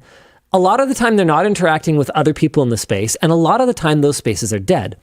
I went to this arcade in Singapore that was shockingly expensive. Like I'm talking $3.50 a play on like skee ball. No, like shockingly expensive. Now, in fairness, it was raining that day, but this place was packed. Bumping. Packed. You could barely move. It was wild. And I'm sitting there going, okay. I have fun at Castle Fun Park now. So what does the arcade have that the iCafe doesn't? Or that the BYOC doesn't? And everyone in the arcade, they're gaming. They're gaming, or they're in line to game. They're gaming. They're engaged. And it was low friction. You don't need to bring all your crap to an arcade. You don't need to configure your graphics settings for an arcade. You don't need to install the games for an arcade. As limiting as this might sound, the games are also semi-decided for you. There's a smorgasbord of them. You can decide amongst the subset, but it's not, the 700 games in my Steam list, which include a bunch of single-player games that I'm playing in a LAN for some reason. It's fixed. Yeah. This is the, the skee ball machine or whatever. This is the air hockey table. And we've talked a lot about how we would want to enforce that when it's time to play this game, everyone's going to play this game and we're going to be like, that's what we're doing. But at the end of the day, you can't do that. Even really you were a pain in the butt when we were trying to get everybody separated into teams in Left 4 Dead because you're sitting there playing like Slay the Spire or something with Left 4 Dead minimized in the background and not paying attention to comms. It's my best run I've ever had. Because really? I set a record. Oh, nice. Yeah, thanks. It was actually sick. Don't do that shit, man. We're trying to play Left 4 Dead. So the only thing I did was I didn't select my little icon fast enough. Anyway, the point is that we couldn't start the game. And that's the problem. We could. I was not the reason we couldn't start the game. I was not the last player selected. So the point is that by having their own computers there, you introduce a lot of distraction. Yeah. And we talked about we could block social media on the network and we could do this, we could do that. Rules. But at the end of the day, that's going to then you're kind of pleasing no one.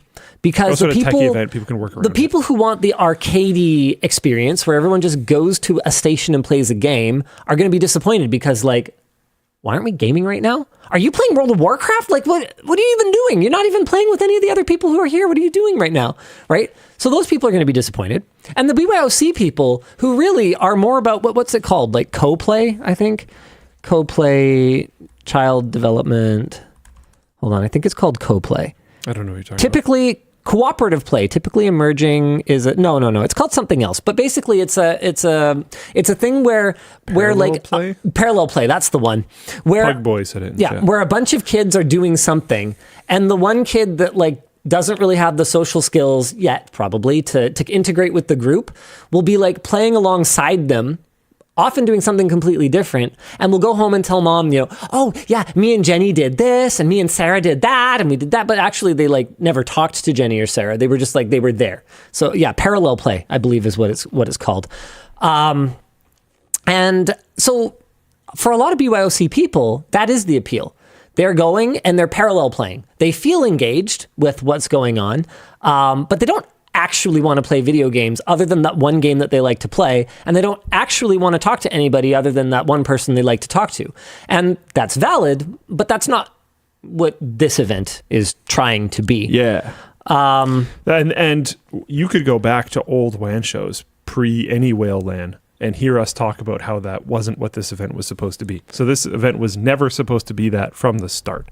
That's why we had at the test that we just did, there was sectioned periods of time where people were supposed to be all doing one thing. But and even then, the enforcement is clearly impossible. Yeah, we couldn't really do it. Teams were falling apart left and right. We tried to do a Valorant tournament.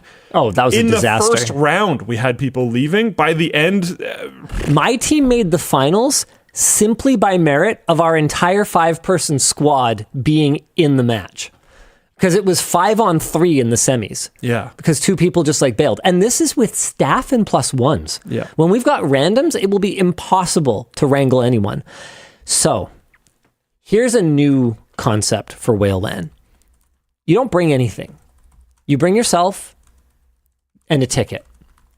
And we make the gaming experiences. So, we've got some ideas. Include a pinball corner. I bought a pinball machine. I put it in the lounge upstairs at Smash Champs. I think we have a contact at Stern now. Oh, really? And yeah, I think they might be sending over something for Short Circuit. Stern machines are nice. Oh my gosh, dude, they're really nice. Dude, love it. Anyway, so pinball corner. And just by merit of having a ticket to Whale LAN, you can go play pinball. You just go in, you just play. Which is fun. You'll obviously have to not be a dick and move out of the way if someone else needs a turn, but there's no popping quarters into it. It's all you can eat. It's like the Palladium model. There was an arcade at a big mall here that unfortunately shut down, I guess, because it wasn't sustainable. Fortunately, I don't care because these are not about making a ton of money. They're about having fun and me wanting to play video games. But anyway, their model was all you can eat. So you just buy a pass, you go in, you play any game you want, you just swipe it, and I think it was just for tracking which games people are playing because you didn't pay any extra except for some of the premium games. Anyway, so pinball corner, high-end racing sim setups.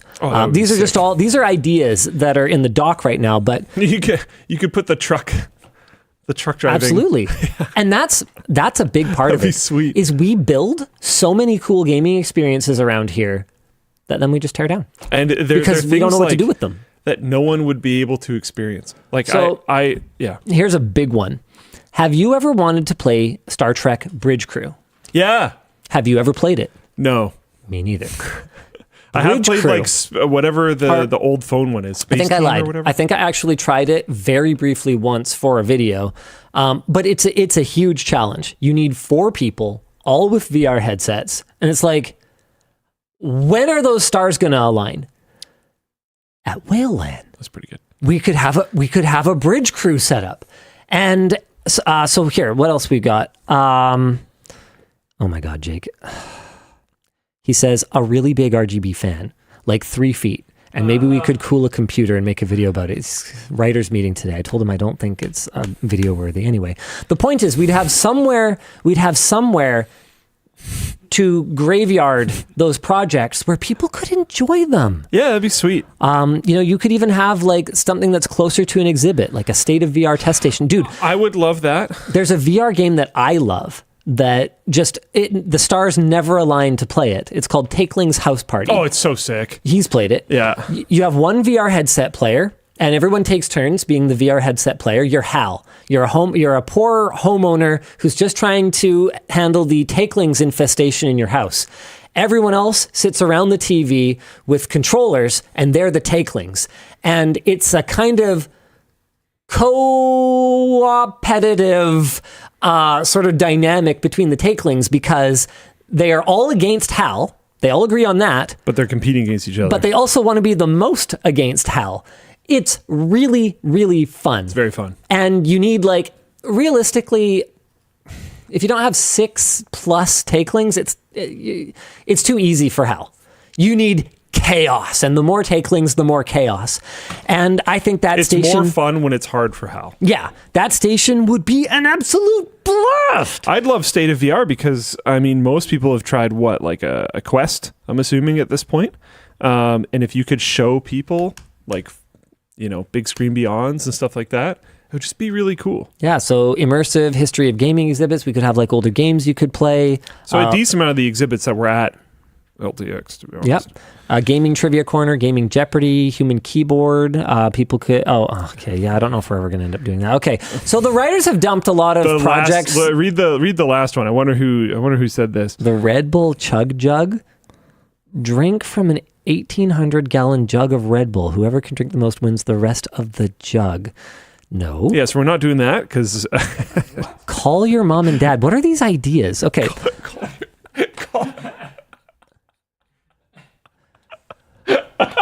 Okay, so my writing team is a bunch of nerds. Oh, man.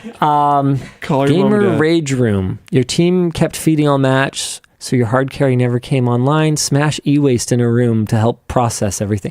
Okay, the point is... Call your mom and dad. We could just bring the Tuesday pod. Just like... Yeah, the point is that... And I think there is a lot of room for just still PC gaming. Like, I would absolutely want to have an 8v8, all the systems facing each other, red versus blue Halo station. Yeah, and playing Left 4 Dead would be great. I still would love to do Savage at some point. Oh, dude. Yeah, it's like a 64 versus 64 RTS/FPS. One RTS player per team, everyone else is FPS. So there's still room for us to have a ton of like traditional PC gaming. Like, I'd love to have like a Worms Armageddon station. Yep. Where it's just like it'd be kind of cool to have it in like a hexagon, except the chairs are on the inside. So you can lean over me like, I got him, because that's what was missing at... It sounds like one of the Worms. A lot of people who attended the tech test were like, yeah, actually, I had more fun at the LAN at your house. Yeah, I did. Because we did a couple LANs at my house. And I was trying to figure out, okay, why? Because all the same people were there. All the same computers were there. So what was the difference? And it was actually the potted off isolation. Because I was in the garage, I think, both times. And the garage ended up playing together. Yeah. And I was in the theater room a lot of the time, just playing on the big screen. Yeah. And then there was a crew that was at my house till like 5 a.m. playing Jackbox games on the Rec Room TV. And so that was what was missing, was giving people space to get immersed. It's easier to when you and I were sitting in the back row trying to yell at people to come play whatever game we were playing, it wasn't that effective. Yeah. When you're in the garage and there's only 8 of you, That's it's it. pretty easy to get people on board. Exactly. Peer it's pressure. very different. Sometimes it's useful. Sometimes it's used for good. I think there can also be like one of the ideas I think I came up with. I don't know. Maybe you did. I don't remember. But we could have like a Super Mario Bros. Station. And No, that was your idea. you could it's just it's just sitting there on the first level at the beginning of the LAN, and the idea is if like by Friday night, let's say it's a Friday Saturday LAN, Yeah. by Friday night at midnight, if All 96 exits. if they have beat the game, Yeah. collectively the LAN, if the LAN has beat the game, then like Linus orders pizza for everyone or something, and you structure it where like the budget to order pizza was Better be the cheapest kinda pizza. in the ticket cost. Yeah, we better assume we're doing it. expecting to buy it, but you give them a mission, you give them something to chase, Yeah. because that sounds fun, and somebody's going to walk in and see that and be like, "This is me. I will do this." And now they have like a mission and they accomplish it, and now they like earned pizza for the LAN, so they feel all stoked about it.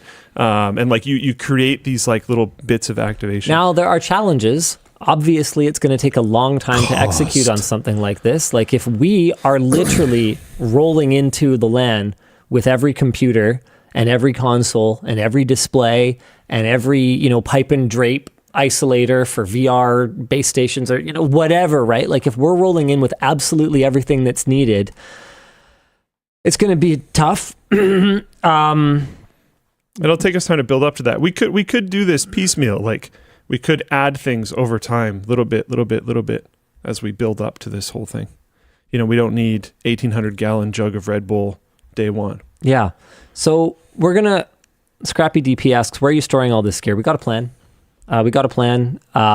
That's actually a big part of what would enable this pivot is there was an unexpected plan for storing stuff, which will also help out Smash Champs in terms of growing their retail shop presence. So for those of you not sort of up to speed, I bought a badminton center a little while ago, or more accurately, I bought a building and then Made a badminton turned it into a badminton center in Surrey. And it's actually going great, which is kind of surprising. I was expecting it to be a money-losing endeavor forever. And the retail store is like killing it. It's going unexpectedly well. I think we're over 200 premium members. So People have asked to be able to buy LTT Store products. I know. Physically. And there is LTT Store products there. The logistics are extremely challenging for doing order pickup because it's not like part of I their don't mean that. There's route. stuff on the shelf. Oh, I know. Yeah. Oh, yeah. There's only a couple things, guys. It's Not like very much, the athletic but there's pants some. and some water bottles and stuff. Some stuff. It's not really set up. The LTT Store has like hundreds of SKUs, and the store is not set up for that. Anyway, the point is the retail store has been doing great. Not tall XLs, short sleeve. Yeah. It's a real business all of a sudden, Those which are growing again. which I wasn't really expecting. And so they kind of needed some extra space for like overflow inventory so that we can stock enough, because the store itself was only ever supposed to be just like a storefront for like a handful of items just in case people forget it. But people are coming in like all the time, like, oh, I don't know, is this a store? Like, can I buy badminton shoes? And we're like, oh, I guess, sure. Like, it's kind of crazy. It is a relatively large and actually pretty nice store.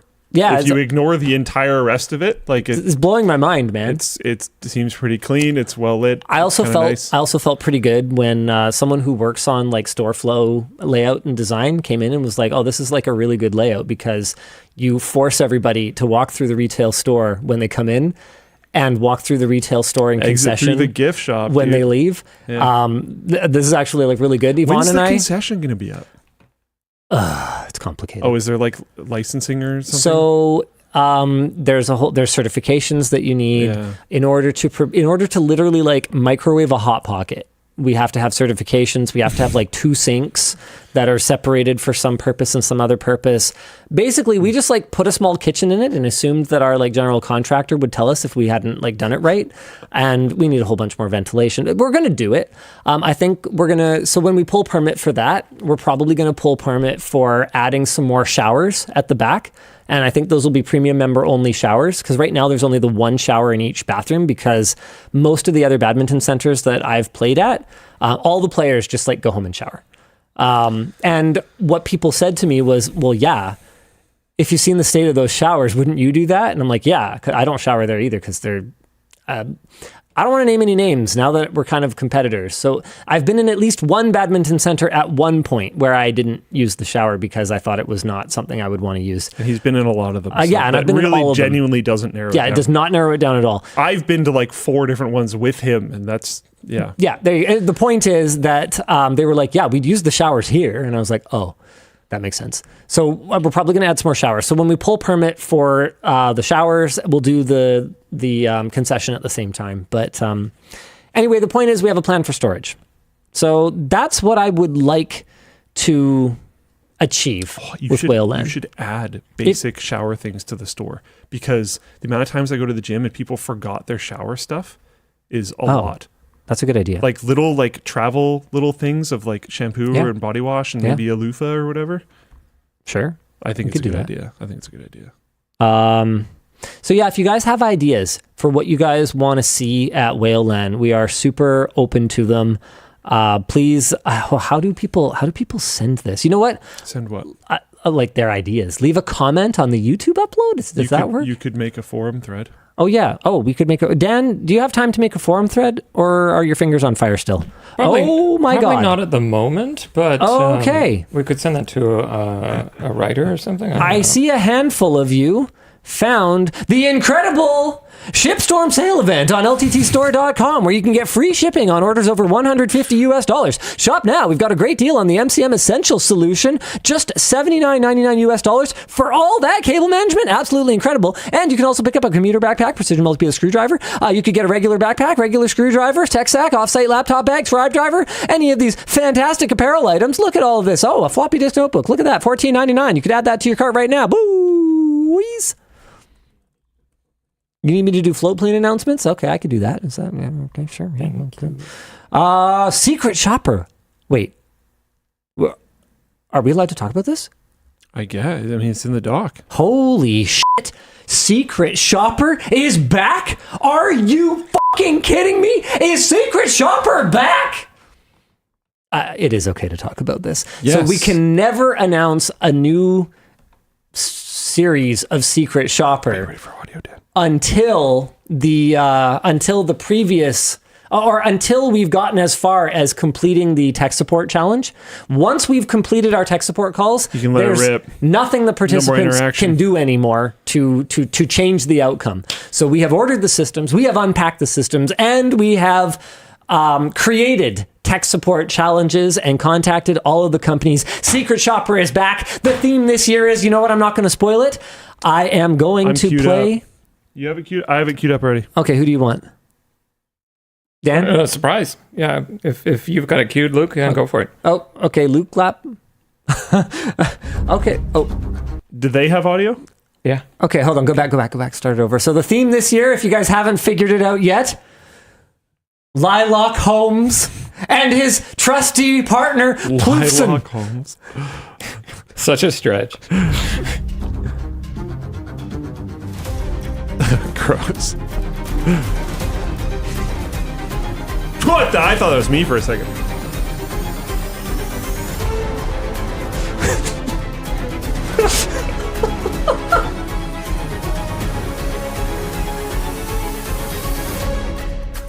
Oh wait, it looks like I'm dead. It does.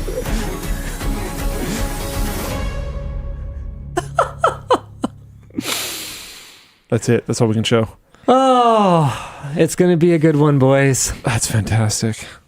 Man, that side profile shot of Plouffe, I legit thought it was me for a second. I actually kind of thought it was weird. too. I was like, I don't remember doing this. Wow. So I'm really excited to get this started for you guys. There's a little more to that clip, but we'll leave it there. For those of you who haven't seen it before, Secret Shopper is a series where we anonymously purchase I'm excited. mid-range PCs from some of the top North American system integrators and evaluate them across a range of criteria. This year, we're going to be looking at iBuyPower, Dell, HP, Maingear, CyberPower, Origin PC, Lenovo, and Starforge. This is a must-read. Call to action, must-read. The first episode drops April 17th on YouTube with new episodes every 2 weeks. However, Floatplane subscribers get 48 hours before YouTube. So if you want to be among the first to watch on April 15th, go to lmg.gg/floatplane and get signed up. And the Floatplane train... Float train doesn't stop there. Sammy also visited Dennis's house to see how the purchases from his ultimate tech upgrade were holding up. Despite what many thought after watching his upgrade, he did not waste his money. With that said, he really needs to clean his PC. It has not been cleaned since then. Oh, and I'm apparently supposed to play this. Did the timestamp work? Oh yeah, here we go. No, I just can't. This is not my priority to clean this PC. Linus, I need help. Linus. Okay. Oh, whoa. Okay. That's very That's pretty Oh my gross. God, look at here. It's like a little beach down here. Look at that. Linus. Okay. Well, anyway, thank you for that, Dennis. A beach of dust is rough. It is also today the last day to get merch created by the one and only Sarah Butt, including the Floatplane exclusive. This is Dorky Dinos design. It's great. Well, I have to move. There you go. That's Yeah, 'cause the that's hover what Luke's shows the wearing right now. reverse. I know, but I figured it out. Also, the Content Cosmos art print and Streams with Sarah art print number 3. This item is exclusive. Back order. Okay, man, not this one. Okay. Until April 14th. Oh no, that one is what is this one? I forget. I think it's this. But in an art print, would it not be? I think so. Yeah, I think so. I'm not 100% certain, but I think so. Well, don't quote us on any of that. You could just order it and then see what you get. So, Whatever. Call to action, must read. This is the best time to get maximum value from Floatplane for as low as $5 a month. Subscribe at lmg.gg/floatplane. All right, Dan, what are we supposed to be doing? Sponsors. So, why don't we do one topic before we do sponsors? Okay. Sure. Why do you Nvidia bother says- asking me? He likes doing that. Nvidia says, IDC, you fix it. After 32-bit PhysX turned out to be the RTX 5000 series' kryptonite, Along with other things. along with black screens and missing ROPs and melting power connectors and pricing out to lunch, False promises. Nvidia has opted to address the issue by making PhysX and Flow SDKs completely open source. It was already mostly open source, but for the GPU simulation kernel. No, this is still cool. This is The still cool. good news is this should make it possible for modders to create wrappers for the new cards to play affected games without insane performance penalties, and maybe even add PhysX support to AMD and Intel cards, which is pretty cool. It may also allow for game devs to push what PhysX can do in their games. The bad news is it's going to be on the community to make any of this happen. Obviously, like I would prefer that they would maintain it, but I will say this is what we've asked people to do when they abandon something. Yeah. And most companies don't do it. So- and they did do it. They did do it. They did do the thing, and we're going to have to give it 1 thumbs out of 5. Okay.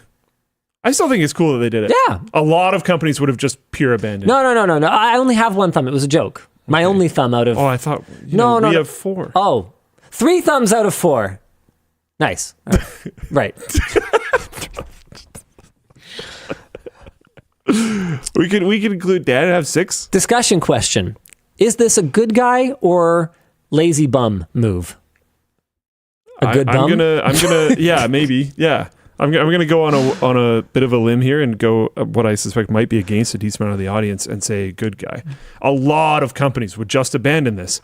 PhysX has not been a primary thing for games for quite a while now. It's not going to sell any new games It's anytime not soon. going to sell any new games. They were still having to maintain it. Genuinely, a huge percentage of companies would have just dropped it. I was not surprised when they did it. Should they do the same thing for 3D Vision? Yeah. If they're not going to use it, yeah, they should. They absolutely should.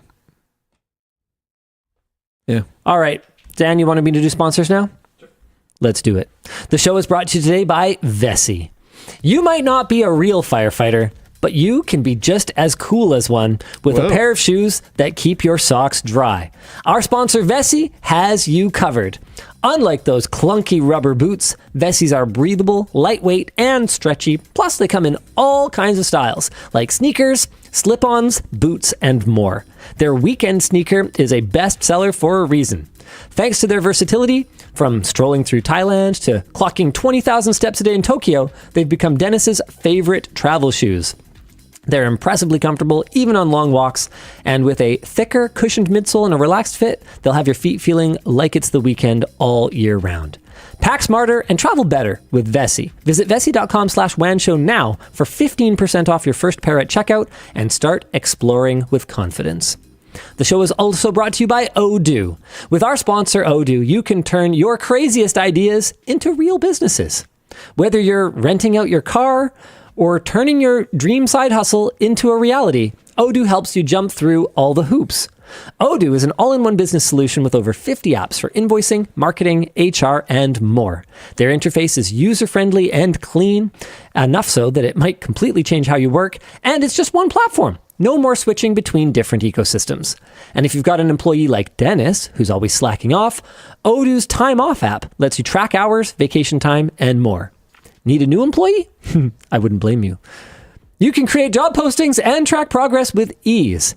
You only select the apps your business needs, and if you need just one app, Odoo is free. Check it out at odoo.com/WAN or click the link in the description for a free 15-day trial. No credit card required. Finally, the show is brought to you by AMD. Spring forward into the ultimate gaming upgrade from our sponsor, AMD. We've done many AMD Ultimate Tech upgrades, and if you've been following the series, we just dropped a new episode yesterday featuring Bridget, our design manager for Creator Warehouse.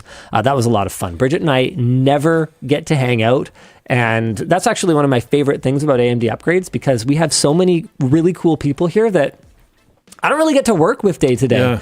And getting to know them, or giving the audience a chance to get to know them, and also getting a chance to like spend some time with them, is honestly my favorite thing about AMD Ultimate Tech Upgrade.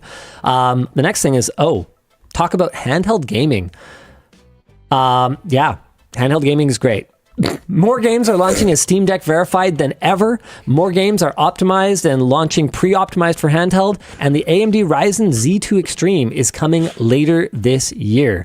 So now is a chance to get an upgrade for free. Okay, cool. They're giving one lucky winner. Okay, this is wild. An AMD Ryzen 9 9950X3D CPU. A MEG X870E Tomahawk motherboard. 32 gigs of DDR5 memory.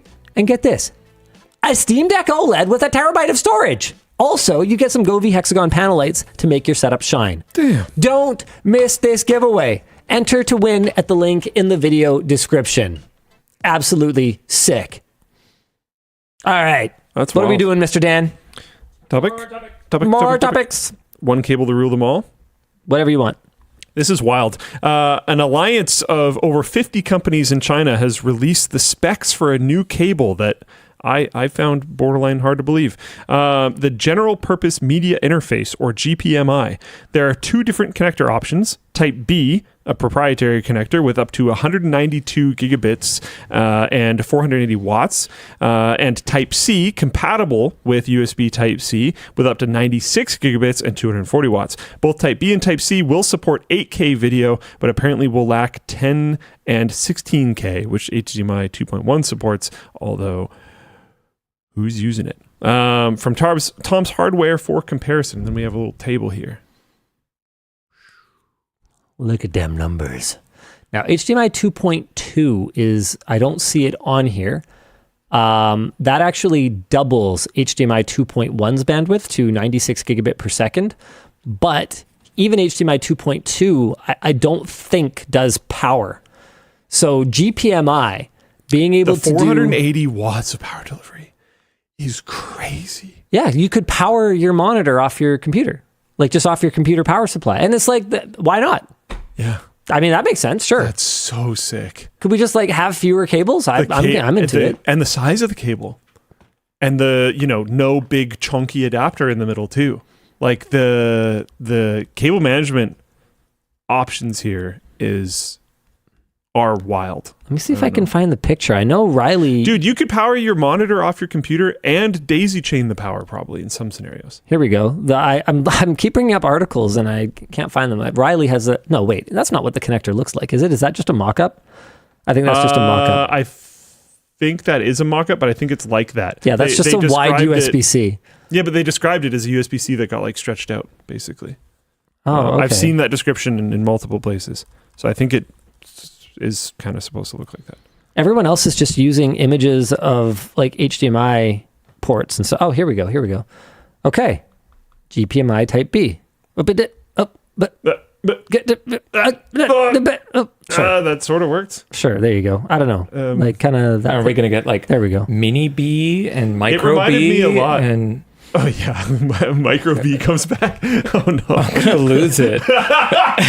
I already saw 2 letters. It reminded me a lot of old Apple connectors, the wide boy ones. Here's my question though: as good as this is, and I am all for higher bandwidth video interfaces, like yeah, for real. Yeah, like with OLED having the fast switching time that it does, man, drive up them hertz. Give me smoother displays. Like I'm super into it.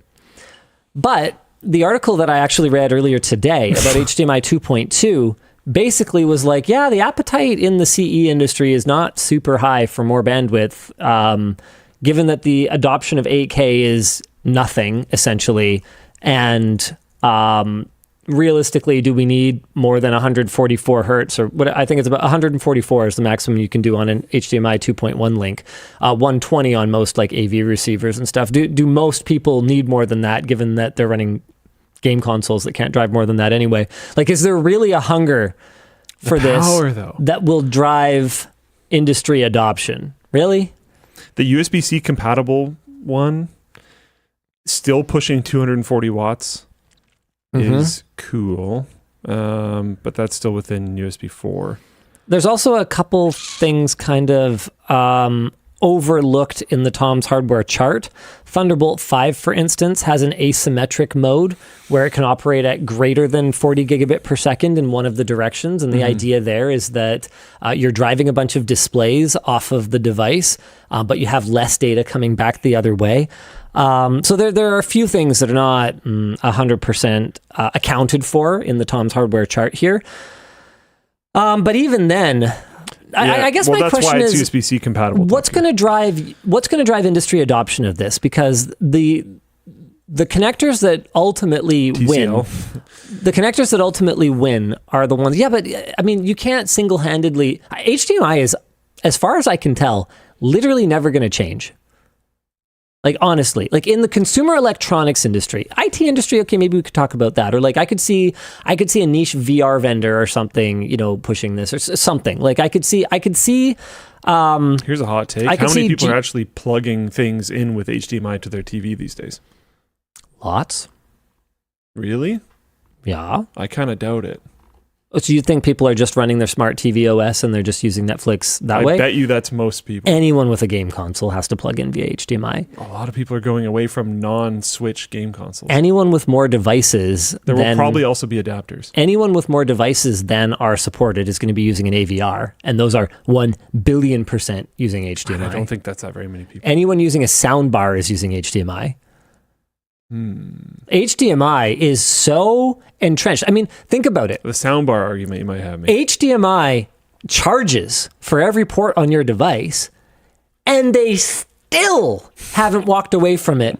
DisplayPort was technologically superior Chromecast dongles. I don't think a lot of people are getting those. Chromecast built into a lot of stuff these days. Like DisplayPort was superior in terms of bandwidth delivery for ages. HDMI did have some features that were better supported. I think like deep color came first to HDMI. But I've been trying to figure out for years why they keep paying this HDMI license fee. And I think it's just because when you've got this level of momentum, you can't get away from this connector. And the fact that they've managed to keep it backward and forward compatible all these years, the ports, the cables, I mean, obviously you need a higher quality cable to run the new one, so it doesn't always work. But the fact that, like, theoretically, you could take an OG HDMI device, plug a brand new cable into it, and you're good to go. You can just buy that at the store. It's a commodity. The fact that you could take an ancient cable, and as long as the distance is short enough, you could conceivably run a brand new device linked with it. Like, it's admirable. It's a good thing. Like, think about how many cables were thrown away when we transitioned from composite to component and then from component to HDMI. The fact that you can continue to reuse this stuff for so long, I don't know. HDMI, it's going to be tough to replace. I mean, yeah, maybe I've talked myself out of GPMI. I wish them luck because I want more bandwidth. Give me more bandwidth. Give me power delivery. Chinese TV manufacturing is doing a very similar thing that Chinese vehicle manufacturing is doing. Sure. And they could just sort of force this. I do actually... The soundbars argument was interesting. Some people have brought up that some soundbars can connect over Wi-Fi or Bluetooth.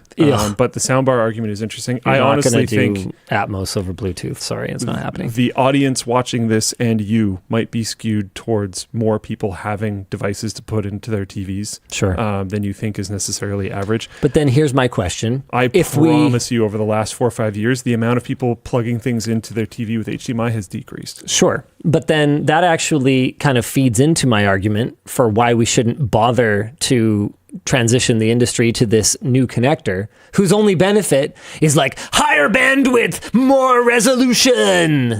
Yeah, that's kind of fair. So it's doubly unnecessary then if nobody's plugging anything into their TV. I definitely don't think it's necessary, but I think it might be China wanting to own like a cable interface standard.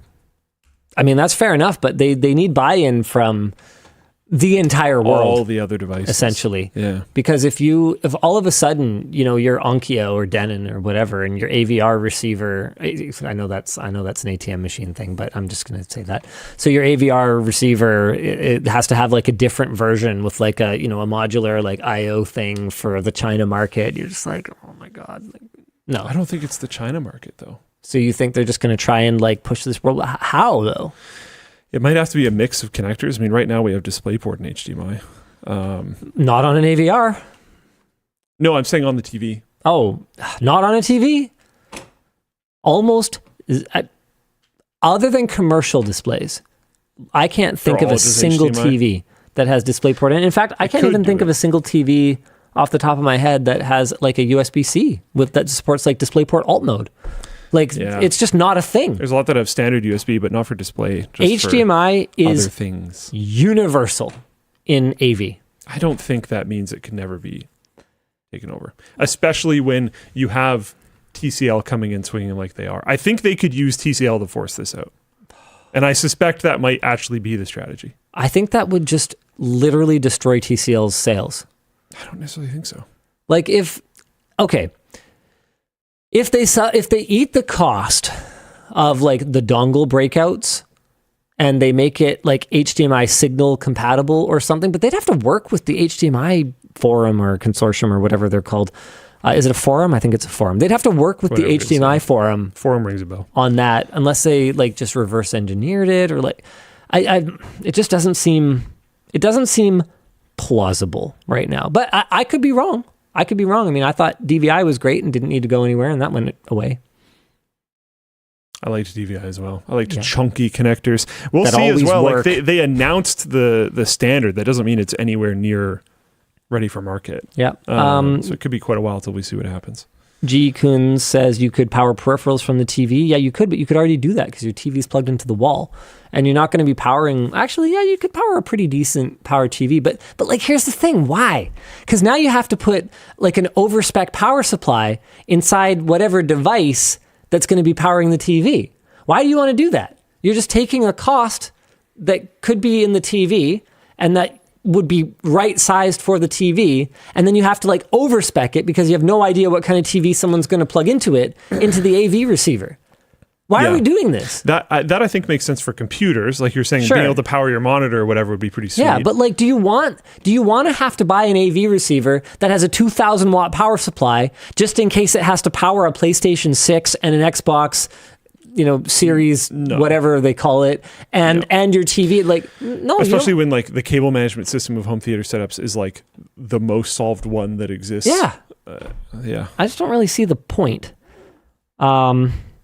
GK says the other way. It doesn't matter either way. Either way, you're putting an oversized power supply in something, and then you're going DC power out to all the other connected. Why? Just plug them all in. Okay, so I just want to, because there's a bunch of people that have been saying a very similar thing, and I want to try to explain my argument a little bit better. Zach3323 said, I gotta disagree with Luke. My parents and grandparents use HDMI because it's what their old TVs have now. There are a ton of dumb TVs people buy Chromecast for. Wi-Fi connection for things like sound bars is relatively new. Totally. What I'm talking about is new TVs, not old TVs. These would be new TVs that are being sold. I don't think there's a huge argument for a need for this. I think the argument for this would be that China wants to own a cable connection standard. They came up with GPMI, and they could push it. They could push it through TCL. That would be new TVs, not old TVs. Yep. And these TCL TVs, they could include things like Chromecast. They could include things like that where it would be... But they'd have to collaborate with Google for that, so good luck. They would. Or they'll have some form of casting solution of their own and just not care, which sounds probably more likely. But I am not talking about this somehow working for your old TVs. That has genuinely nothing to do with the conversation or the argument whatsoever. And I've seen a bunch of comments about that. So I could very likely be wrong. I think it's an interesting angle to take, so I'm just sticking with it. But yeah, that's where I'm at. No, I mean, I'm saying I could be wrong, but I'm decently confident in that take. I think it's pretty easy to shift people over to Bluetooth for sound bars.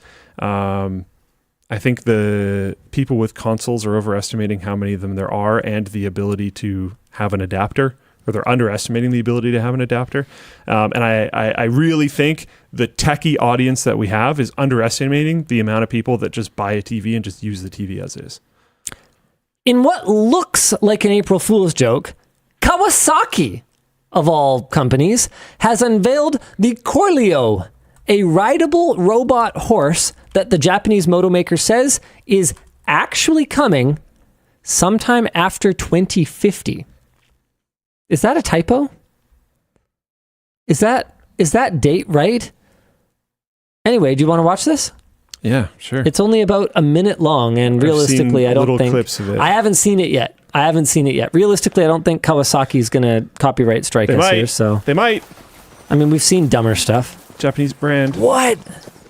Okay, this is just CG. Well, yeah. Well, I don't know. I thought they might have a prototype. No. Not when it's coming in 2050. Okay, well, I thought it would be... Okay, well, this is just stupid then. It's so funny how similar that is to the Pokemon Go April Fool's thing. Yeah. Okay. I still like the... I'm disappointed that it's completely CG. They don't even have like a proof of concept. I expected it to be like slow or something. You know, like kind of... Whip one of those But out. like doing something. No. Well, some brand wouldn't it be cool if we did something 25 years from now? That'd be sick. Yeah. They say it will be powered by a 150cc hydrogen engine, have rubber hooves to handle terrain like grasslands, rocky areas, and rubble fields, and controls that function similar to riding an actual horse. I'll believe it when I see it. Okay, dire wolves are so not back. Colossal Biosciences, the genetic engineering company for people who drink Monster Energy, claimed to have achieved the world's first de-extinction in the form of living dire wolf pups named Romulus, Remus, the mythical founders of Rome, and Khaleesi. The news made the cover of Time, and Game of Thrones creator George R.R. Martin posted a photo of himself holding one of the pups. There is some actually cool stuff here. Colossal managed to extract DNA from 72,000-year-old direwolf fossils, identified direwolfish traits, and edited the genome of gray wolf embryos to emulate those traits. Of course, that means the pups are not direwolves, but they are modified gray wolves that look pretty much exactly like an Arctic wolf. And our source is arcticwolf.png. Yep, that's an Arctic wolf, all right. Cool. The best available evidence also indicates that dire wolves were not actually wolves, and they were more closely related to coyotes, African wild dogs, and what the heck are D-holes? It's definitely not how you pronounce it, but Doles? it's got to be. There's no way it's D-hole, dude. Oh, it bit me. What a D-hole. That's it. You're going to name that. What's that fish? Like stupid-headed fish or whatever it's called? Name, dumb head or something. Let me try to find it. You got to be kidding me. Dumb gulper shark is one of them, but that's not the one I'm talking about. Yeah, that's it. Let me look it up. Really? Oh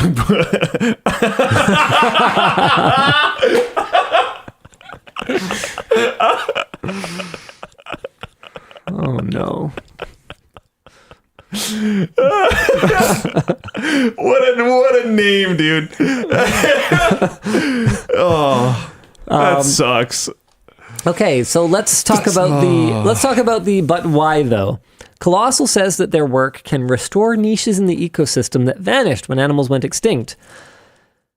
But the part that we appear to be overlooking is that none of that helps when the direwolves' prey, large herbivores like wild horses, ground sloths, and mastodons, are also off the market. Colossal is doing actual conservation work, helping to restore less flashy species like red wolves, which are heavily endangered, but that doesn't get one on magazine covers and it doesn't get one investment. So our discussion question is, noble lies. Are we for them or against them? Against. Okay, cool. That was a quick conversation. What's next? Yeah. The next topic, I think, which I think is the last one. No, it's not. Nope. Eeny, meeny, miny, mo.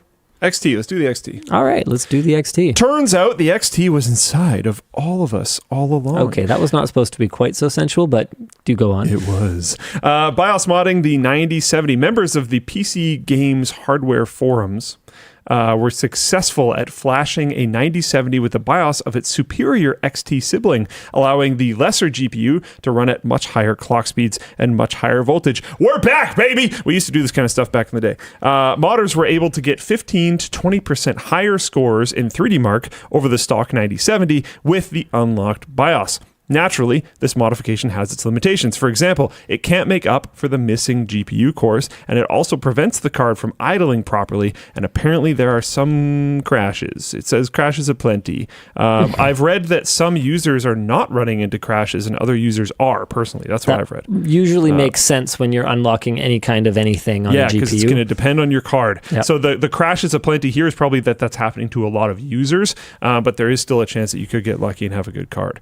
I don't know if there's a way to detect with binning or anything at this time. I have no idea. I doubt it. I doubt it as well. Not to mention that if you do this on a card with a dual BIOS, you end up getting bricked up. Without dual BIOS. Right, yeah, that makes more sense. Because dual BIOS cards, you can back. just flip back to your original BIOS, and if you don't have that option, it could be potentially challenging. Yeah. This is not the first time this has been possible on an AMD card. It sure isn't. You could do this with the 6950 to 6970, the Vega 56 to 64, and the 5700 to the 5700 XT. It also used to be possible on Nvidia cards. There was a... what was that card? All copper MSI. I want to say it was a 470. Wasn't there more cards than this? I thought the 290 or something had something going on with this as well. There's been more than just those ones listed. I'm fairly certain. This was a really cool card. MSI had like a weird all copper cooler twin frozer GTX 465, many of which could be they were numbered. It was a limited edition. Nvidia needed to just like get rid of some GPUs back when they were like kind of cool and cowboy. And so they were 470s that didn't make the cut, but some of them had all the functional units and just were like, they didn't meet the power profile or whatever. And so MSI sold them as 465s, and a lot of them could be flashed to 470, and they had this super swanky cooler. That's cool.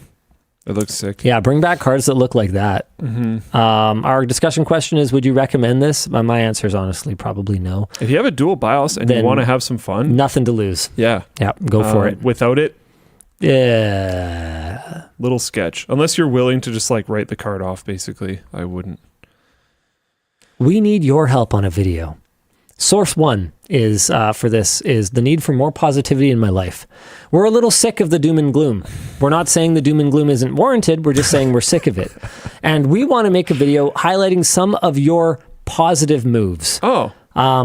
Or some of the positive moves that traditionally greedy companies have made in the tech space, and we need your help to find the best examples. Some examples we came up with include the open sourcing of the Command & Conquer games by EA, Windows Defender making antivirus subscriptions mostly a thing of the past, and Microsoft's accessibility initiatives, especially their Xbox controller. Controllers. They have multiple accessibility controllers now. Let us know your favorite positive examples in the chat, or by sending an email. Wow. Let's go with maybe not that email. What's a better way to do this? Oh, wait. Dan can't create forum posts right now. You do it. You know what? Someone on the subreddit, make a thread and add things to that. I can work on getting logged in. Why don't we do that for... No, someone will do it. They'll be done by the time you... But there's going to be like a trillion of them. That's not my problem. Whichever one is the one that wins is the one. Sorry, forum mods. No, not the forum, the subreddit. Oh. Yeah, I don't know. We don't care about them, do we? Well, they're unofficial. Reddit will kind of sort itself out with upvotes. Exactly. So it'll probably be okay. Yeah, it should be fine. If you post on the one that doesn't win, just migrate it over. Yeah, do that. Cool. Anywho, so we should do that for ideas for gaming experiences at Whaleland too. Yeah. So if you have things that you'd like want to try, like, I don't know, I think it'd be cool to have like a CRT versus OLED, like retro game station. Someone with the Linus or, account added you and said, I'll make a forum post. That's not how we do that. That is not how we do that. That is really not how we do that. You are not supposed to do that. I'm going to change the password. Okay. Anyway. Our discussion question is, can you think of any good guy moves? But I think we're just going to save it for the video. We'll let you guys kind of dump them in there. Let's go. Reddit Karma Fight says Fabian. Elijah, sign into your own account, for crying out loud. Or I won't invite tomorrow's video. He probably just forgot. Or I won't invite you to play tape to tape alpha. Oh, when is it coming? I don't know. They posted it. The reason why I messaged you was they posted an announcement. I know. And I read it as like, this is available now. I know. They're being, even with like the alpha invitees, they're being supremely cock-teasy about it. Yeah. But basically this like... sounds so cool. Super violent hockey roguelite game that we've been really enjoying over the last little bit. It has their alpha 2.0 coming very soon. I've got an invite. And it like dramatically expands the campaign. There's now like branching paths that you can take. I think they've added like fighting and a whole bunch of stuff. New nodes as far as my understanding goes. And they've nerfed a bunch of the stuff that like we acknowledged was broken, like the spiked armor. Spiked armor makes it so that anyone who tries to body check you gets body checked themselves, and you just like shrug it off. Just kind of dumb. So now it'll be like the dragon shout, where both of you will be hit. Okay. So there's a sacrificial element to it. If you were going to be hit and now the other guy is also hit, sounds good. Then now you're both hit. Sure. So there's that sounds more balanced. And they're nerfing head redirect and like a bunch of other stuff. I don't know how they're going to nerf it. I think they just need to remove it from the game. We'll see. Okay. We'll see. Yeah. We'll figure it out. Because even when it was completely functionally broken, it was still overpowered. Dan? I don't know. Are you still not caught up? Good Lord. Check the stats. It's It's slowing down. You're doing a great job. You're doing a great job, sir. It's only been 2 hours. And the reason that he needs to do a great job is because we don't want you guys to get caught in the upcoming Shipstorm. We're doing free shipping on all orders over $150 right now on LTTStore.com. Just head to LTTStore.com, click shop now, and you will find, oh my goodness, is that the MCM Essential Solution for just $79.99? You're going to want to get yourself one of those. And hey, to make sure that you reach that $150 free worldwide shipping threshold, check out the commuter backpack, maybe a precision multi-bit screwdriver bit set, a regular screwdriver, a stubby screwdriver that is totally adequately long enough A regular backpack, a laptop bag, a tech sack. Oh, we got more magnetic cable management, a scribe driver, bolt action pen, insulated water bottle, a Northern Lights desk pad available in any size you want, as long as it's whatever size you want at the same price. Lots of other different mouse pads, desk pads. We've got, the hooded task jacket. Our blank t-shirt, screensaver party shirt. Whoa, look how cool these guys are. Love it. Lots of other apparel that you guys can check out. Oh yeah, floppy disk notebook. These are our top sellers, by the way. There are also other things on the store. You could also buy lots. Home. Hold on, where's that? Oh, all products. Where's just all products? There's an all products, right? Oh yeah, dude, there's so much stuff. Oh, are we out of stock of this again? Oh, that thing is so cool. We got a rain cover for the original backpack. We got that. We got a WAN cork board, which you can put like stuff and things on. The notebook is really nice. Sarah was heavily involved in the design and implementation of that. Stick locks. Dude, I've been traveling with a controller lately. Stick locks, yeah, good stuff. Lock your sticks. Okay. PTM 7950 is out of stock. Darn it. What else we got? Good, that's sold out. Screwdriver shaft extension. Hey, that's a good way to pad your cart for another $10 if you need to extend your shaft. I'm just saying. We have our shape sorter toy. If you've got someone you know who's having a baby or just had a baby and you need a little giftaroo, it's like very carefully engineered to make sure that they don't go in the wrong holes. And it's all tech themed, which is pretty cool. I think there's one or two that do go in the wrong holes, but they're hard. They're hard to do. If I remember correctly, it's one and you have to really line it up. Pajama pants. What else we got? Oh, look at that. Oh, no, the ABC plush characters are sold out. Don't forget you can load up on gift cards. That's a thing you can do. ABCs of gaming, ever popular, very well reviewed. All right, cool. I think that's it. Man, our store has a lot of stuff on it. I haven't actually looked at reviews of ABCs of gaming in a while. Look at this. Can anything be that universally loved? Okay, what is this 1-star review? Let's see. Still waiting to receive it. Okay, so someone didn't get it.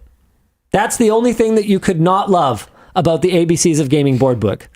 So if you know anyone who's having a baby and they're a gamer, this is a great little gift item. The QA team can't catch them all. The silly horse is in a wall. I will say that is a silly horse. This is still. Wow. And we even pointed out that it was like that, and no one even trolled it. I'm gonna ruin it. It's a good video. It is a good video. You should go check it out. All right. Okay, we're done shilling now, Dan. Okay. Do you have any more topics? For now. Nope. Yeah, for now. Sounds like a threat. What does merch message ascended mean? Curated. Okay. Wow, you only curated 9? Wow, you're ruthless today. Yeah. It's like you want to go home and sleep or something. He's had to deal don't do that. He's had to deal with Airtable. Don't say that word in public. Shut your mouth. So he comes here and just like... something that's not Airtable. I don't have to think. Cry myself to sleep. I guess you want to switch after dark? Is that why you're antagonizing me about my job skills? I'm not trying to antagonize you. I'm just asking if you're going to do your what job. You don't say, that's Linus. Look, I got a lot of stuff to sell here.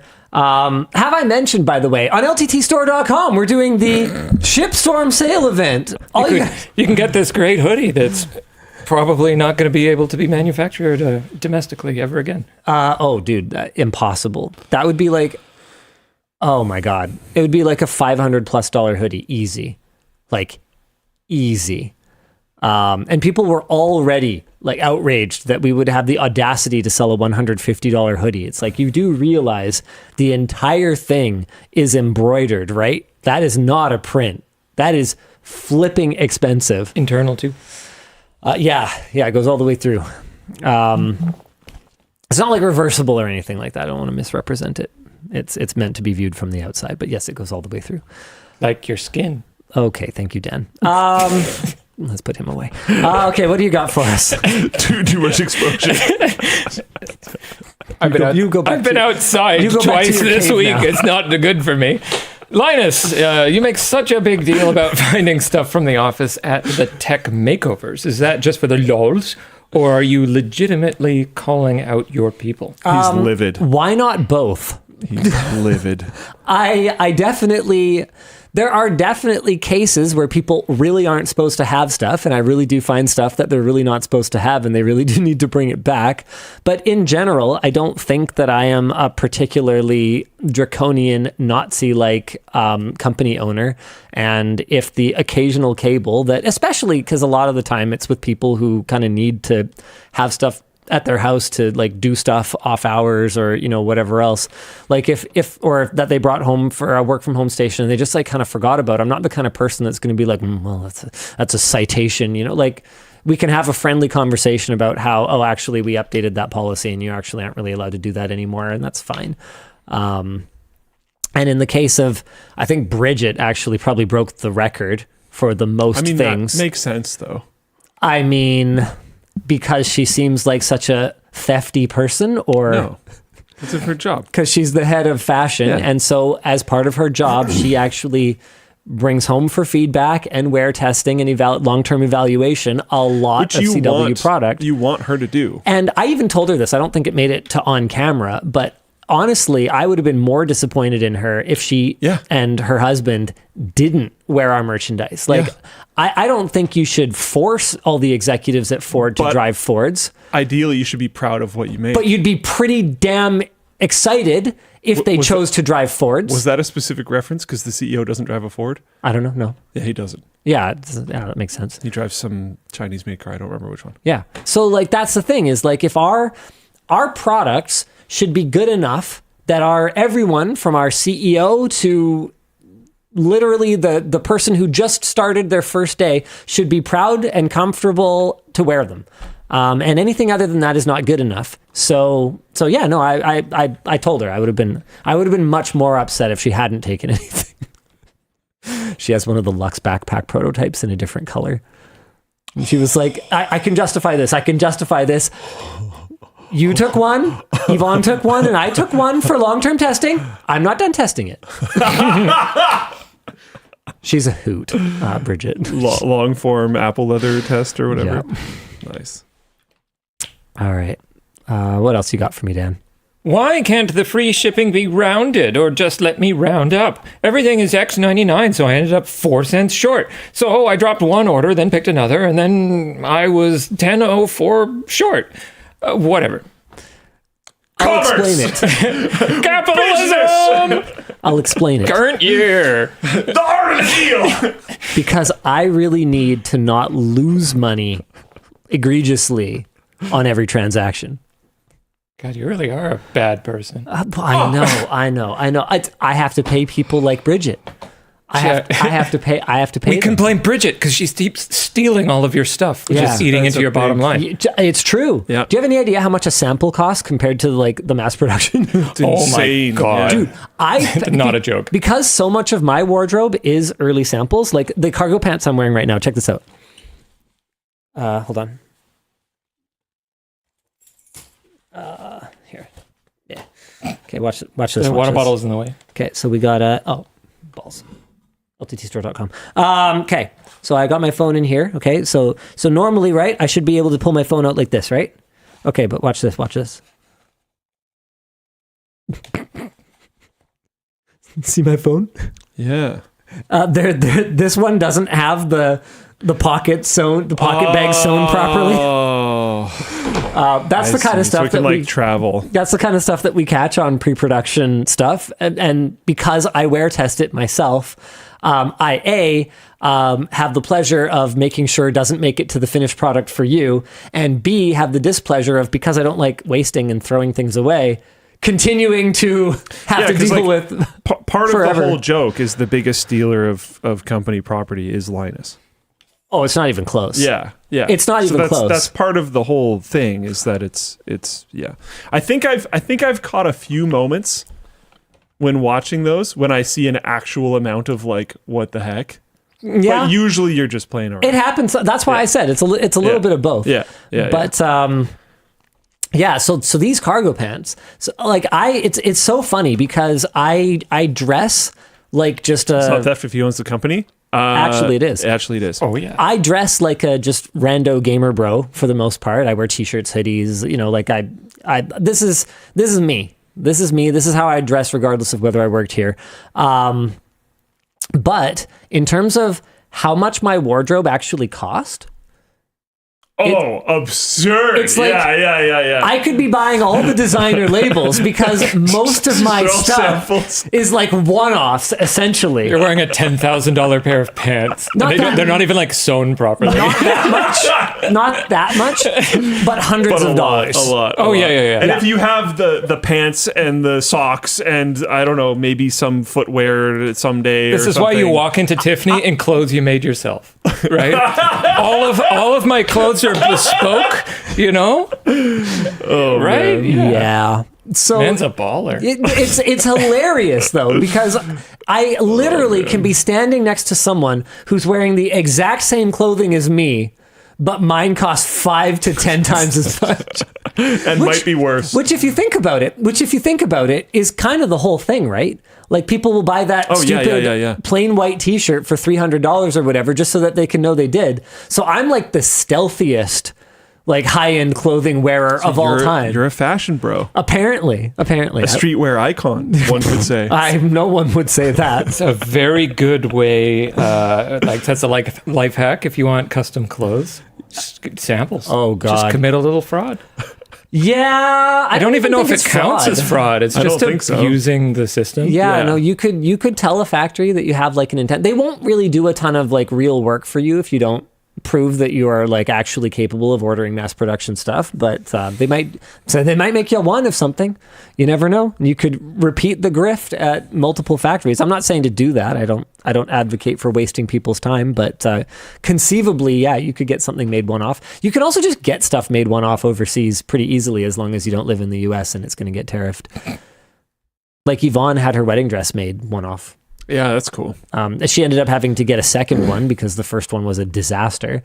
But then that second Is the second one off? She ended up selling for so much more than what she paid that it covered the cost of both the first one and the second one, and both were one-off. Were they from the same place? No, I don't think so. That makes sense. Yeah. So it took her two attempts to get a wedding dress that she could actually wear. Cool, it was beautiful, though. That's pretty sweet. Yeah, this is a little known fact, but you can actually find our wedding video on YouTube. Yeah. We uploaded it. Not really sure how long I will leave it up. Right? I've seen this, but it's been a long time. I really hope it starts with the Windows Movie Maker. This is some Windows Movie Maker stuff right Ironic? here. It wasn't Sony Vegas? Was it ironic? No, it is Windows Movie Maker because that's what Yvonne knew how to use. I don't think it was ironic. And she was the sincere. one. She was the one who made it, so she used whatever software she knew how to use. This is, I mean, that is so much better. This is 2011. Like a lot of YouTube videos were. Yeah. Oh yeah, like buddy. This. Oh yeah, buddy. Good, the music's off because it is definitely some copyrighted music. Oh my goodness. Baby Does Linus. he look old enough to get married? No, to be honest. I don't really think so. Pretty magic day, buddies. Let's go. Anyway, so that's up there. If you're a weird creep and you want to watch it. Is it like, how much does it bother you knowing that someone has that backed up on a server somewhere? I don't know. Like an individual, not Google. Yeah. It doesn't really matter. I mean, there's nothing. I talk about this a lot when we discuss like privacy topics, where it's like, yeah, it's not too late for you. You're compromised already. You can keep your personal information safe still. I'm done. I've had that conversation with people too because I'm cooked. I talk about caring about privacy and stuff a lot, and then people are like, "But you're so public." And I'm like, "Yeah, because I already lost." Yeah, that doesn't mean the war's over for everyone. I used to bother to change my phone number when it leaked. Yeah, I haven't bothered in years. that probably wasn't smart to say, but yeah. Well, it doesn't matter because I don't take calls. Yeah. I literally just don't answer calls, so it doesn't matter. Yeah. And also, I just switched to a Pixel, which has that cool call screening feature, so I especially don't take calls. Like, I love that feature. Yeah. I will never go to another phone that doesn't have it. Like, don't be Easy. Don't be a fucking idiot and think you're gonna like call me and I'm gonna talk to you. That's like not how that works. You are literally spamming me and bothering me. That's not how you that's not how you kick off a relationship. Well, you just if they don't make it through the call screen, you just block the number. Yeah. No, exactly. Obviously. And so it's one of those things where, to me, like I just had I just had like sort of a reality check where I was like, oh, okay, well, yeah, this doesn't really matter. Whatever. Yep. Like there was a YouTuber who was working on a like getting celebrity contact info video a while back. I wonder if that video ever came out. I don't know. Anyway, Sure, it was incredibly easy to get yours. they were like, oh yeah, well they saw me in person. They were like, hey, can I get your phone number? I was like, I mean, sure, it's nothing special. You could get it like easy. And they're like, what do you mean? I'm like, oh, well, you could just go on like Rocket Reach and like look it up. I think their subscription's like $5 or something like that. And he's like, whoa, why are you telling people that? I'm like, dude, it's not a secret. You literally just Google you it. could like Google like frickin' Bill Gates' phone number and you can like frickin' look it up. Like Space Gamer said, wait, what can my Pixel do? The best feature that the Pixel has, and some other phones have this as far as my understanding goes, but the best feature that the Pixel has, in my opinion, is call screening. And when someone calls you, there will be a little button there that says screen call. And if you press it, it will answer the call, but it's a Google Voice. And the Google Voice says, oh, the person that you are calling to reach has a call screening feature. state your name and your business. You can say who you are and what you want, and then it will output their answer through transcribed text. So you can read it without answering the call. And then if you don't like it, you just click hang up, and block then them. You have never actually answered the call, and then you just block them. Got 'em. Or what happens most of the time is it's like a call center or something like that. They hit the call screening and they hang up. Yep. So Unique you just never username have to deal with it. Asks, is Linus a celebrity? I told him no. I was like, I don't think I count. So maybe that's why you guys never saw that video. All But right. yeah, I mean, the spam calling is insane. I get spam calls all ridiculous. the time, and I don't answer And it doesn't anything. even matter if you've leaked your number. It matters because so many numbers are recycled now. Yes. So it matters whatever happened to whoever had your number before, realistically. Like there's one person who has one of my old numbers who apparently gets really mad at people if they call them. Like, if he's a tech guy, then he should have updated his contact list properly. Like they apparently like chewed out someone that called them. I was like, I don't know. Like, nice. That's That's definitely necessary. yeah, that's definitely constructive. Yeah. Okay. For sure. Sure. Good job. All right, Dan. Linus, you're into Japanese-style RPGs, a true man of culture. What do you feel are the primary hurdles for the genre to overcome becoming mainstream? Are these hurdles for gamers or developers? I mean, with how I would make the argument that A, they are mainstream, and B, they are as mainstream as anything will ever be ever again in gaming. Gaming has become this fragmented collection of sub genres to the point where you could spend all of your off work, off sleep time for an entire year just playing video games. And if you played them through to completion every time, you could probably not touch 10% of the subgenres out there. So with that in mind, I don't think it needs to hit mainstream. there's something for everyone, and I think it's about as mainstream as anything will ever be again. If that kind of makes sense. Like, I don't think anything's mainstream. I don't think we're ever gonna have Fortnite. like what would I? Yeah, Minecraft. Roblox. Those are kid specific though. Like, can we get something that's Fortnite's not kid specific. Okay, I get it. Minecraft is not kid specific. All right. But in Roblox terms of the might cultural impact, though, I wanted to go back farther. Fortnite was everyone, dude. Hold on. Can I go back farther? I wanted to go back farther. I don't think we're gonna have like a Tetris, where literally an entire generation of gamers has absolutely played that game. Well, maybe it's because they bundled it with the Game Boy. Nintendo. Weird how there's a pattern of this being successful. Fix it! God, it's really frustrating, and I'm 100% sure people have seen this with me, you, this company as a whole, whatever. It's really frustrating when you see another group, another person, another company, whatever, fumble something that seems so obvious from the outside.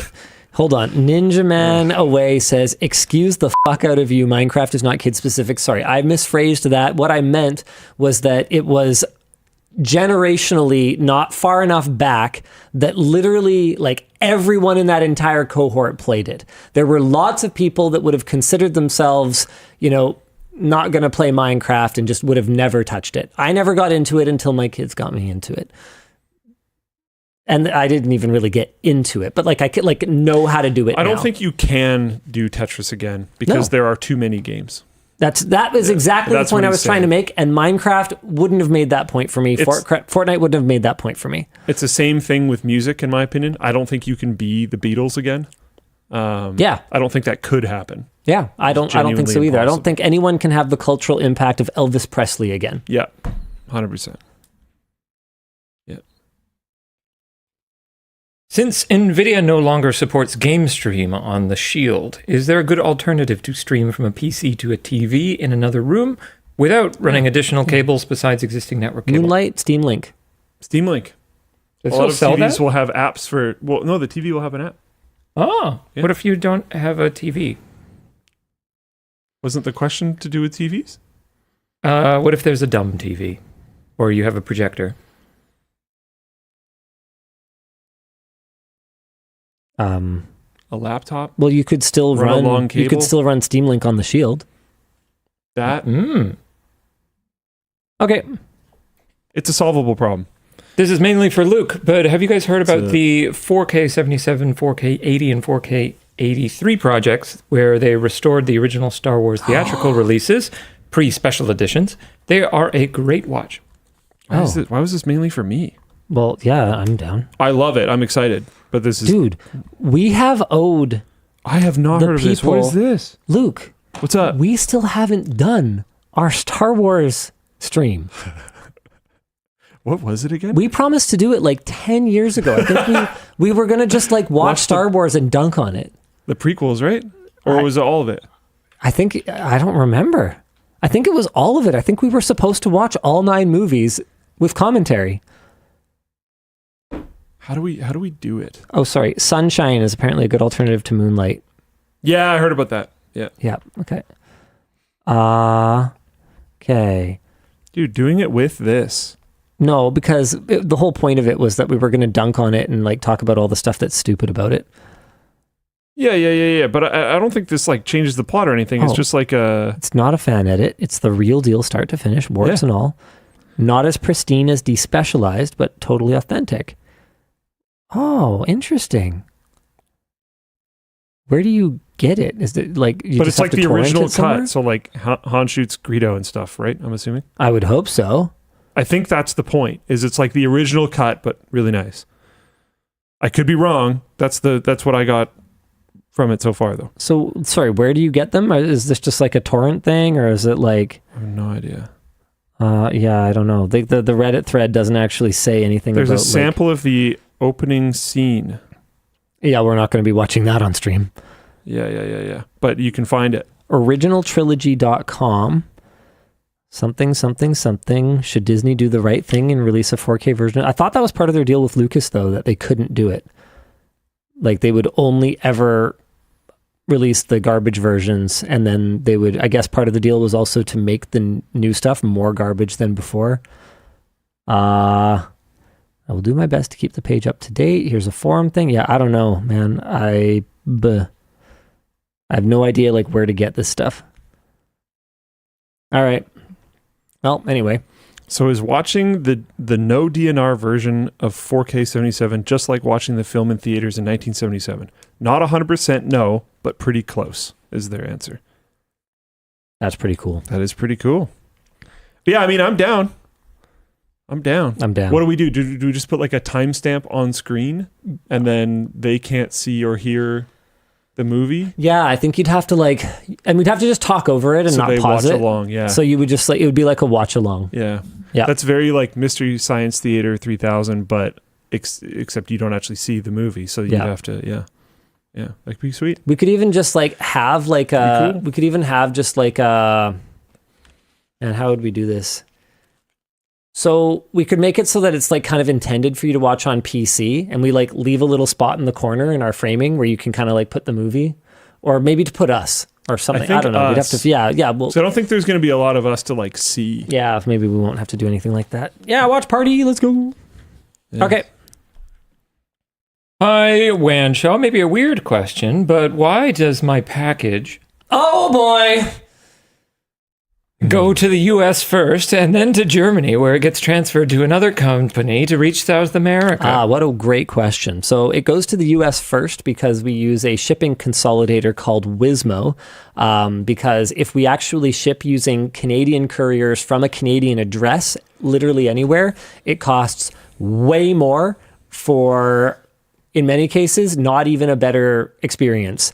Shipping from Canada sucks bananas. Oh yeah, it's terrible. As for why it goes to Germany and then gets transferred to another company to reach South America, that is because there's major hubs where they consolidate shipments, and the math behind it is far more complicated than I will ever understand, but that's the most efficient way to do it, apparently. Is stupid.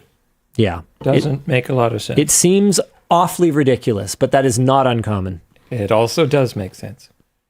Josh Craft 3D asks, will tariffs affect Wismo? Of course. And someone asks, does that mean everyone will get American tariffs? No, we won't be able to ship through the US anymore. So we have a lot of stuff to figure out on our side. Or hear me out. If you don't want to get caught in the Shipstorm, we are doing an incredible promo on LTT Store right now where you can get free shipping on all orders over $150. All you got to do is go to lttstore.com and click shop now. Look at this great deal on the MCM Essential Solution, just $79.99 for all of this cable managing goodness. And to make sure you top up your cart to reach that free worldwide shipping threshold, you could pick up a commuter backpack or a screwdriver or a different backpack or a tech sack or any of these great items. We've got pens. We've got, look at that framework embroidered hoodie, just like producer Dan wears. Look at him go! All right, Dan, hit me. Sure. Now that you've seen someone do the LAN gaming house better than you, Yeah. do you think you can revisit it for a budget, even if it's Steam remote streaming to tablets? I don't know, maybe a contest. Man, part of what makes his house work so well is that it wasn't done on a budget. And I think if you were to do it on a budget, like you could do it, but by the time you're spending that kind of money, you would have been better off doing it a different way. Like if I was going to put tablets on a bunch of stations, like what? Sorry, why? Right? Because I'm spending hundreds of dollars now for what? A tiny screen. Well, why don't I just get? Well, I could get a Raspberry Pi, I guess, and then I could get a big screen. Also, and then where I could would get you do it? Yeah, like realistically, if you have the budget to do like a how many stations were in the basement? Was it 6 and 6 or 8 and 8? I can't remember. I think it was 12. I think it was 12 in the basement and the DDR things. Like if you have that kind of space, guys, let's be real. The money for like a computer and a monitor, you got it. Yeah. Right. So, well, here that's true. There's places where space is not that expensive. like where? Like Space that is a house? Yeah. With presumably nicely run wiring. Like by the time you bring in a contractor to run a bunch of about that. Like, I mean, sure, we could do like the dirt version of it where you just like put Ethernet cables everywhere. But I don't know if there's a ton of value in it because at the end of the day, you still need a bunch GPU. of people are saying Texas. What I will say, you need GPU horsepower to run it. And GPUs are going to be the single most expensive component of the whole thing. Alabama, Georgia. There's a lot of places in the States where you can get a relatively large house for not that much money. Okay, that's fair. That's fair. There's also a lot of places outside of North America where it's possible. I mean, Japan. Well. Technicalities. Yeah, if you want to go to rural Japan, sure. I mean, you can get pretty darn close to big cities. You can get closer to we are than to Vancouver. Assuming they want you there. That might be a part of the hurdles. Yeah. That's why I did the technicality hands. I mean, you know what? It is kind of a cool idea to do like the janky version of it, but there'd be so many take a router to your issues hardwood. stuff. Oof. All right. I think Dennis already did that. Ugh. Luke. Got him. What a dick.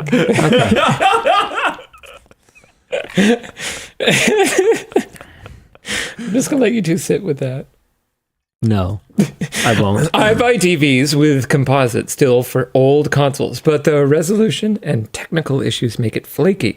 Any recommendation for upscaling early 2000 consoles, or should I just emulate it if I own games? All right, well, there's two answers. Number one is absolutely there are recommendations for upscaling early 2000s consoles. What you want is one of these. Oh my God! The reason it's so expensive is because it uses an FPGA. So these are extremely expensive processors. And also work costs money, but this is a great way to take retro consoles and with no perceptible latency, upscale them as beautifully as possible to a modern TV with an HDMI input. As for your other question, should you just emulate? That depends. If you are a purist and you want it to look as close to the original experience as possible, then no, you shouldn't emulate. But I would emulate. There's also another very expensive option, which is analog. Oh yeah, you could just buy consoles that run those old cartridges but have an HDMI output. Yeah, they have an N64 now. Is it out? No, it's out of stock. But no. I don't think they've actually. It's shipping in July. Okay, that's not out then. The sales went live though. Oh, is they what did. I'm saying. Yeah. The greatest multiplayer system of all time. Interesting. I think there's arguments that could be made for that. Really? You would so. argue that over... It depends on how much you value... Twisted Metal, like Tekken, like... I don't know, man. PlayStation? The greatest multiplayer system of all time. PlayStation probably wins. But yeah, 007 Mario Kart, Smash Bros. 007 is playable if you've touched a modern control scheme and you try to go back to it. But we're talking. You have to look at it in the time that it was released. No, if you make a statement like greatest of all time, you can't be like, no, you definitely still have to look at it. Yeah, you kind of can. I mean, you absolutely have to. Okay, or else it would always be the most modern thing. That's ridiculous, dude. I don't know, man. Like, that's a bold claim. Mario Party, N64 Mario Party was insane. Sure. I can't even think of a modern Mario Party that released afterwards that I liked, and Mario Party 64 They're just making them worse. Yeah. They're all awful. No Rock Band, no Guitar Hero. Yeah. Like, I'm just... greatest of all time. That's tough. You've named like three games. What was the first console to have 4 controller ports? I think the SNES supported multi-tap. There was like 3 games. That's with the crazy adapter, and there was like no games. But I don't think that counts. PS1 had a multi-tap that like actually had games that supported Did people buy it? Did it really like exist? I think so, yeah. Because I think making it physically part of the console counts for more, in my opinion. NES had an adapter. I don't mean the adapters though. I really don't think the adapters count. They're like really hard to find now because basically none of them existed. I don't know, man. Like, and it apparently worked for... Oh, I don't know if it was a different version. This is just Wikipedia. Multi-tap is a peripheral for the PlayStation and PlayStation 2 that can be used to plug in up to 4 controllers and memory cards at the same time in a single controller port. With a second multi-tap, up to 8 controllers and memory cards could be plugged in at once. These are really rare, though. I don't think they were rare. I think they were...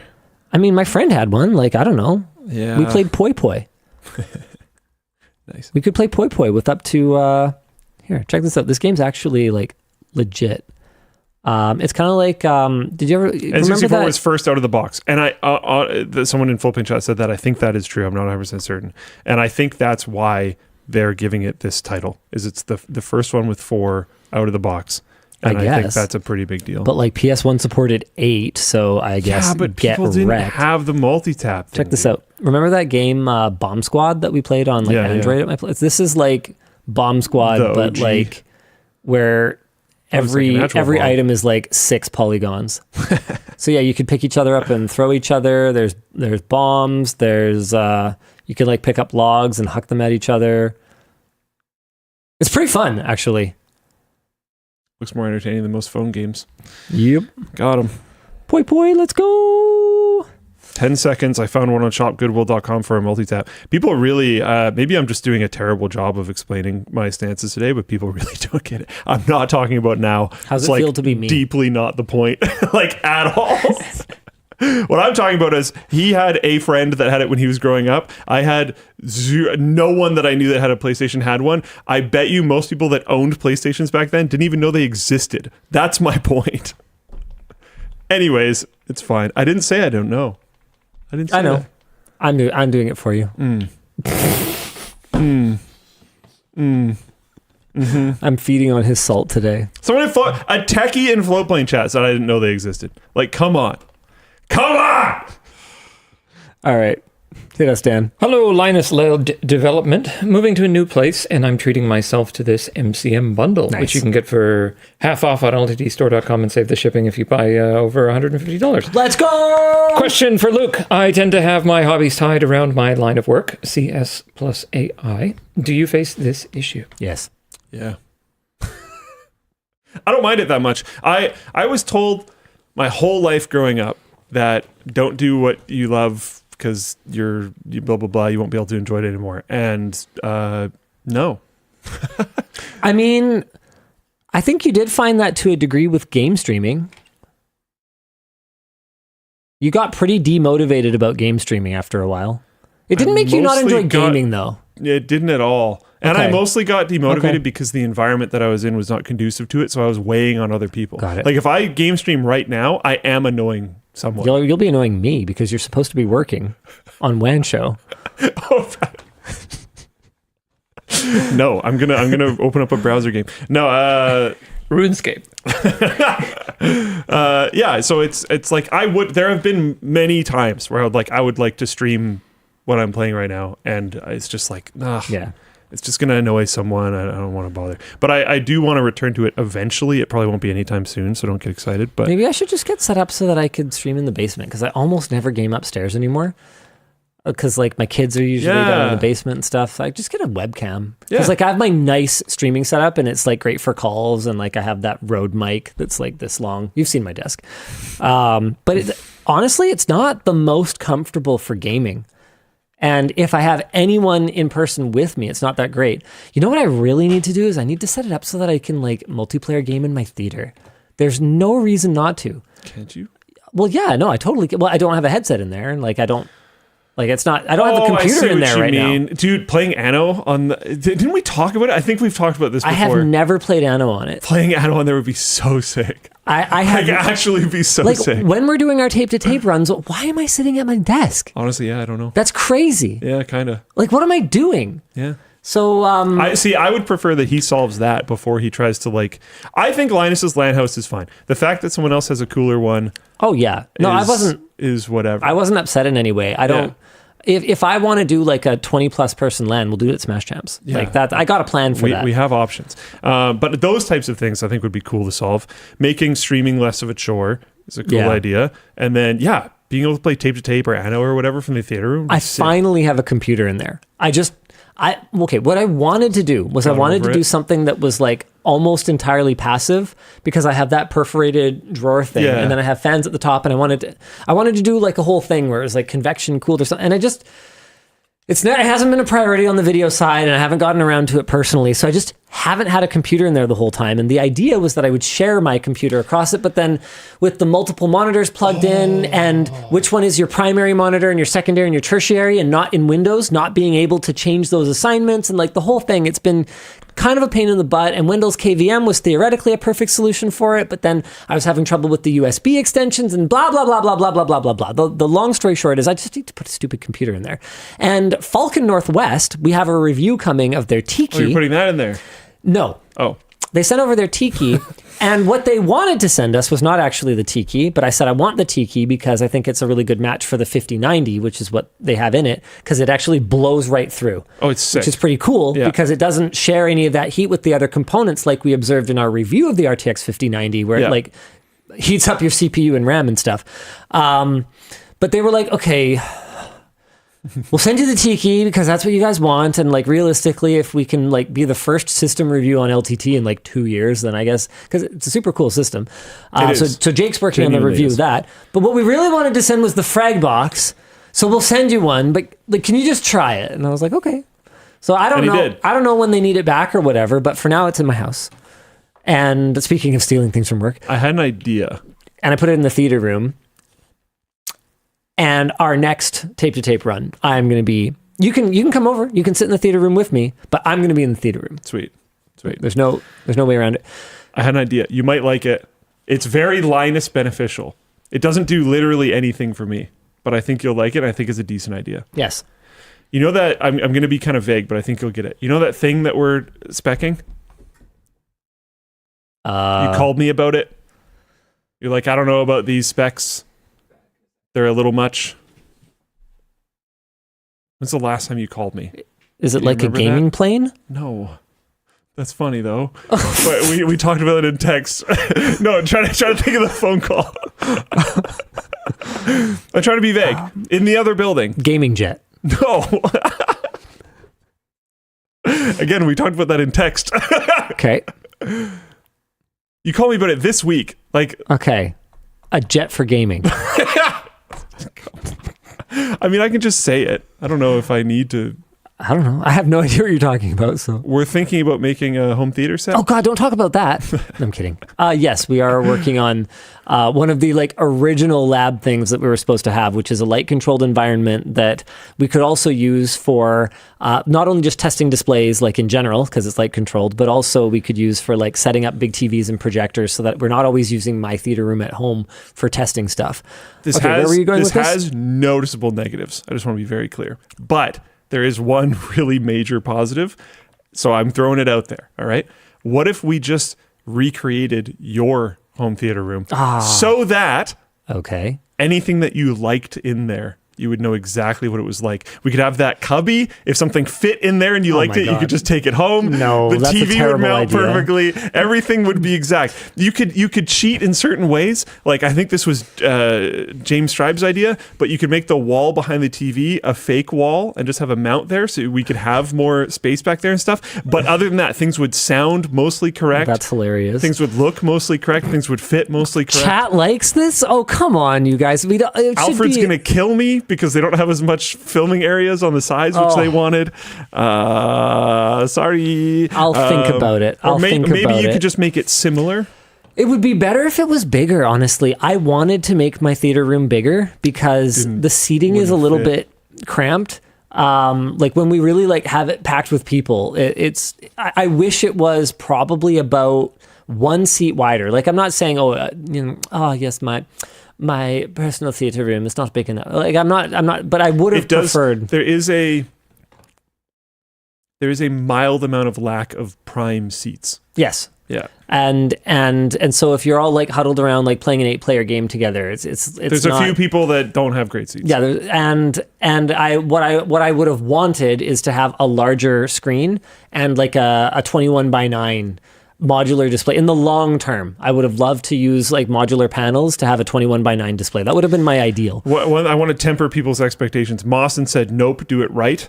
We're not going to do it like right. It'll be like... Right is actually kind of crazy. Yeah, it involves like a room within a room and like suspended floor and like... You're spending incredible amounts of money. I don't know how forever our current facilities are. They're really not ideal. The team doesn't love being separated between the two buildings down the street and stuff like that.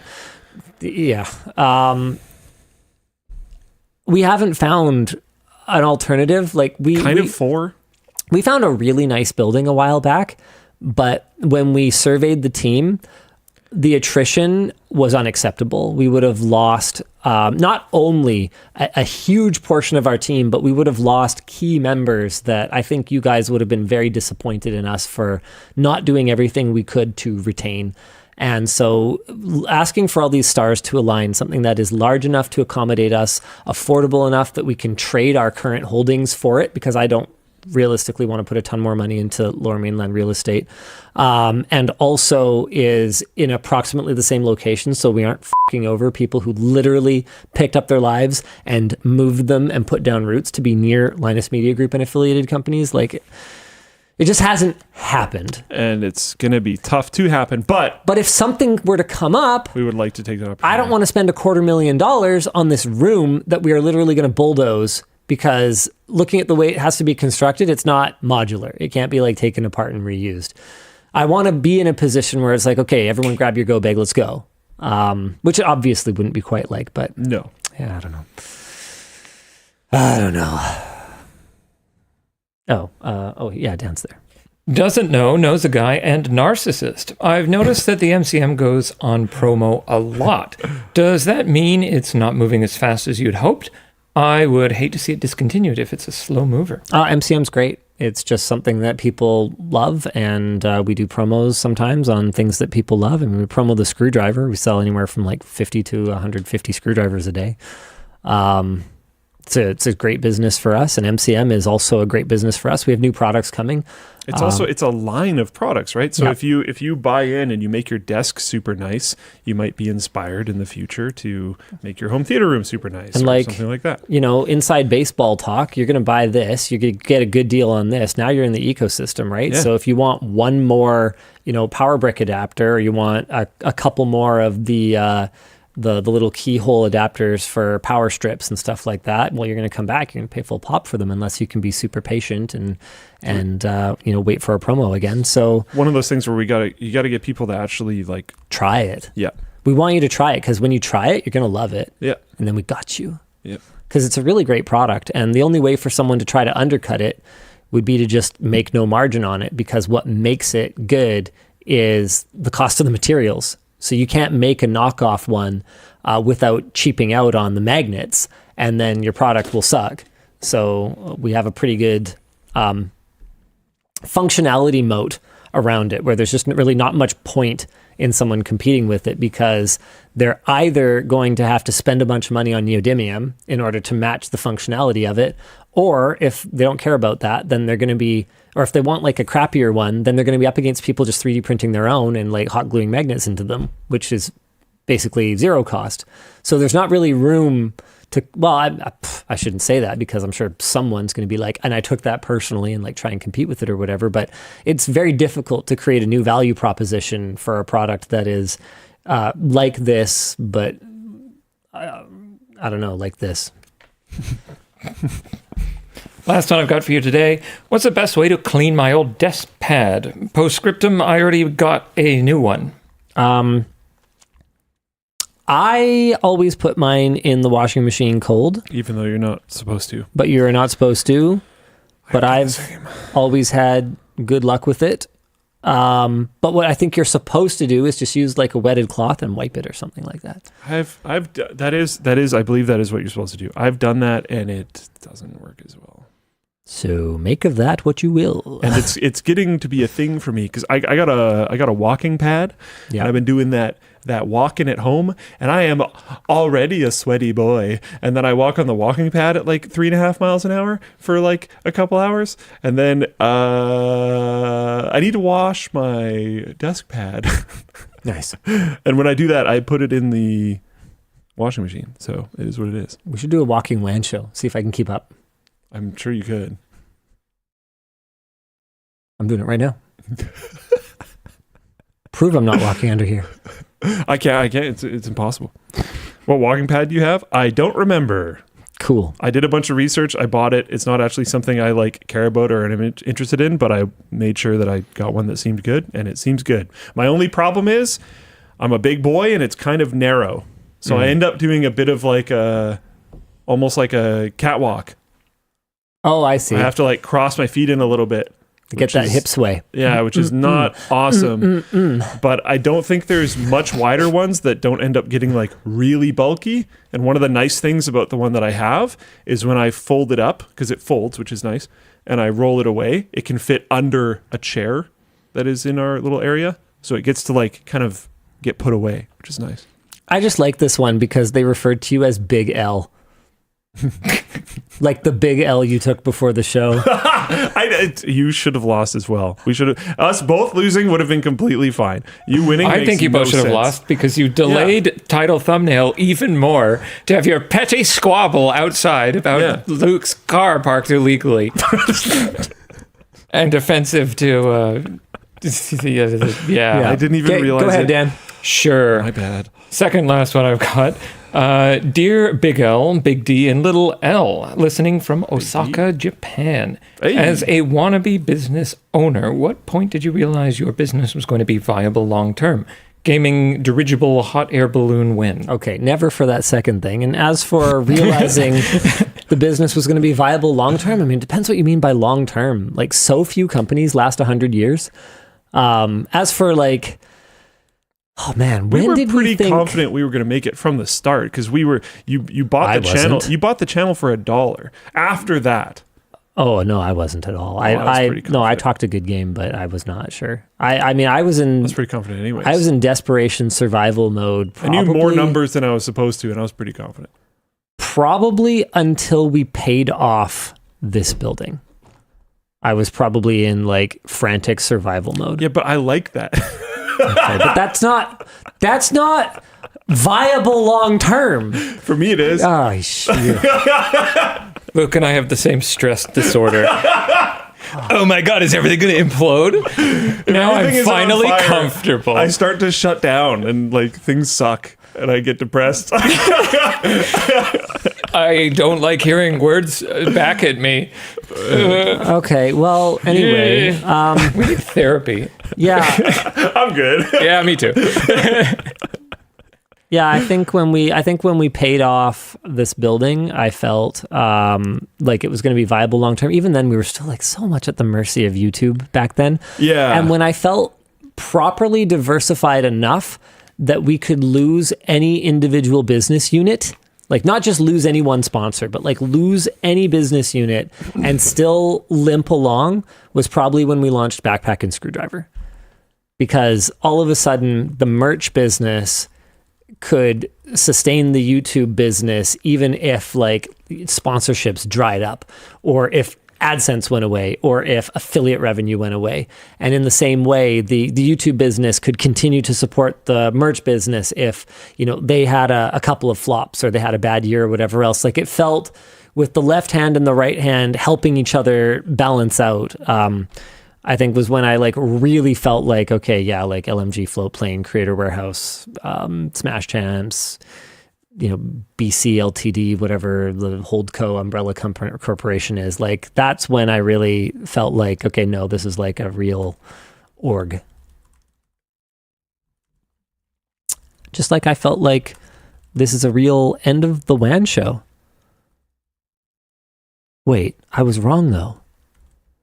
Because I haven't told the people about the incredible Shipstorm promo running on LTTStore.com. Free shipping, my friends, on all orders over $150. That's worldwide. Offer ends Saturday, April 19th at 11:59 p.m. Pacific time. Oh, and would you look at this? The MCM Essential Solution is just $79.99. And to top it up, look at this cute little animation. You just add things to your cart and the bar fills up till you reach free worldwide shipping. You could get a commuter backpack, a precision multi-bit screwdriver, any kind of screwdriver or backpack or bag. We've got all kinds of great apparel that you can wear on your top of your body and on your bottom of your body and on your head or your face, and you can add it to your cart and you can take it home. Look at this hooded task jacket. You too could look like this man. Wow, look at that. Incredible. See you again next week. Same bad time, same bad channel. Bye. And I'm completely sure of that. Are you? Yeah. What? Are you guys memeing? Oh. It works right now. Yeah, they're total overlays. Nice. Wow, there's so many. I apparently it has a warning. Yeah. How long are these going to go for? About 2 minutes. 2 more minutes? 2 minutes. Good Lord. All right, well, what are your plans this weekend? I'm going to see the thing. Oh, you're going to see the thing. Yeah. Okay, Wait, cool. no, probably not the one that you think. Oh, based on that's that lame. reaction. Lame. The practical thing. No. Oh, the cool thing. Completely unrelated to all Oh. that.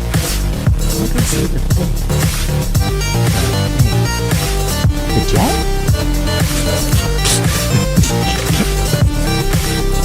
Gaming jet? Which one? Minecraft. I would go. Chat's guessing. Minecraft. I would go see the game. No. Have you figured it out yet?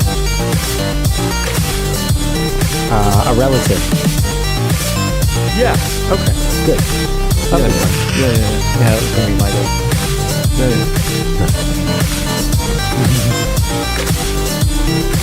Oh my God. Might also go see the original thing that you mentioned. Yeah, you should go see that thing. We're trying to figure out like timing and stuff. I don't think I've ever seen anything. Emma's schedule is really tough right now. Yeah, that makes sense. Maybe not for everyone. Probably not for long. Let's go. Good gravy. We're very, very close to that. Like genuinely. It's pretty sad that this might be like the That's it. last time this year that we make money on the store, selling to certain countries. It was nice working for you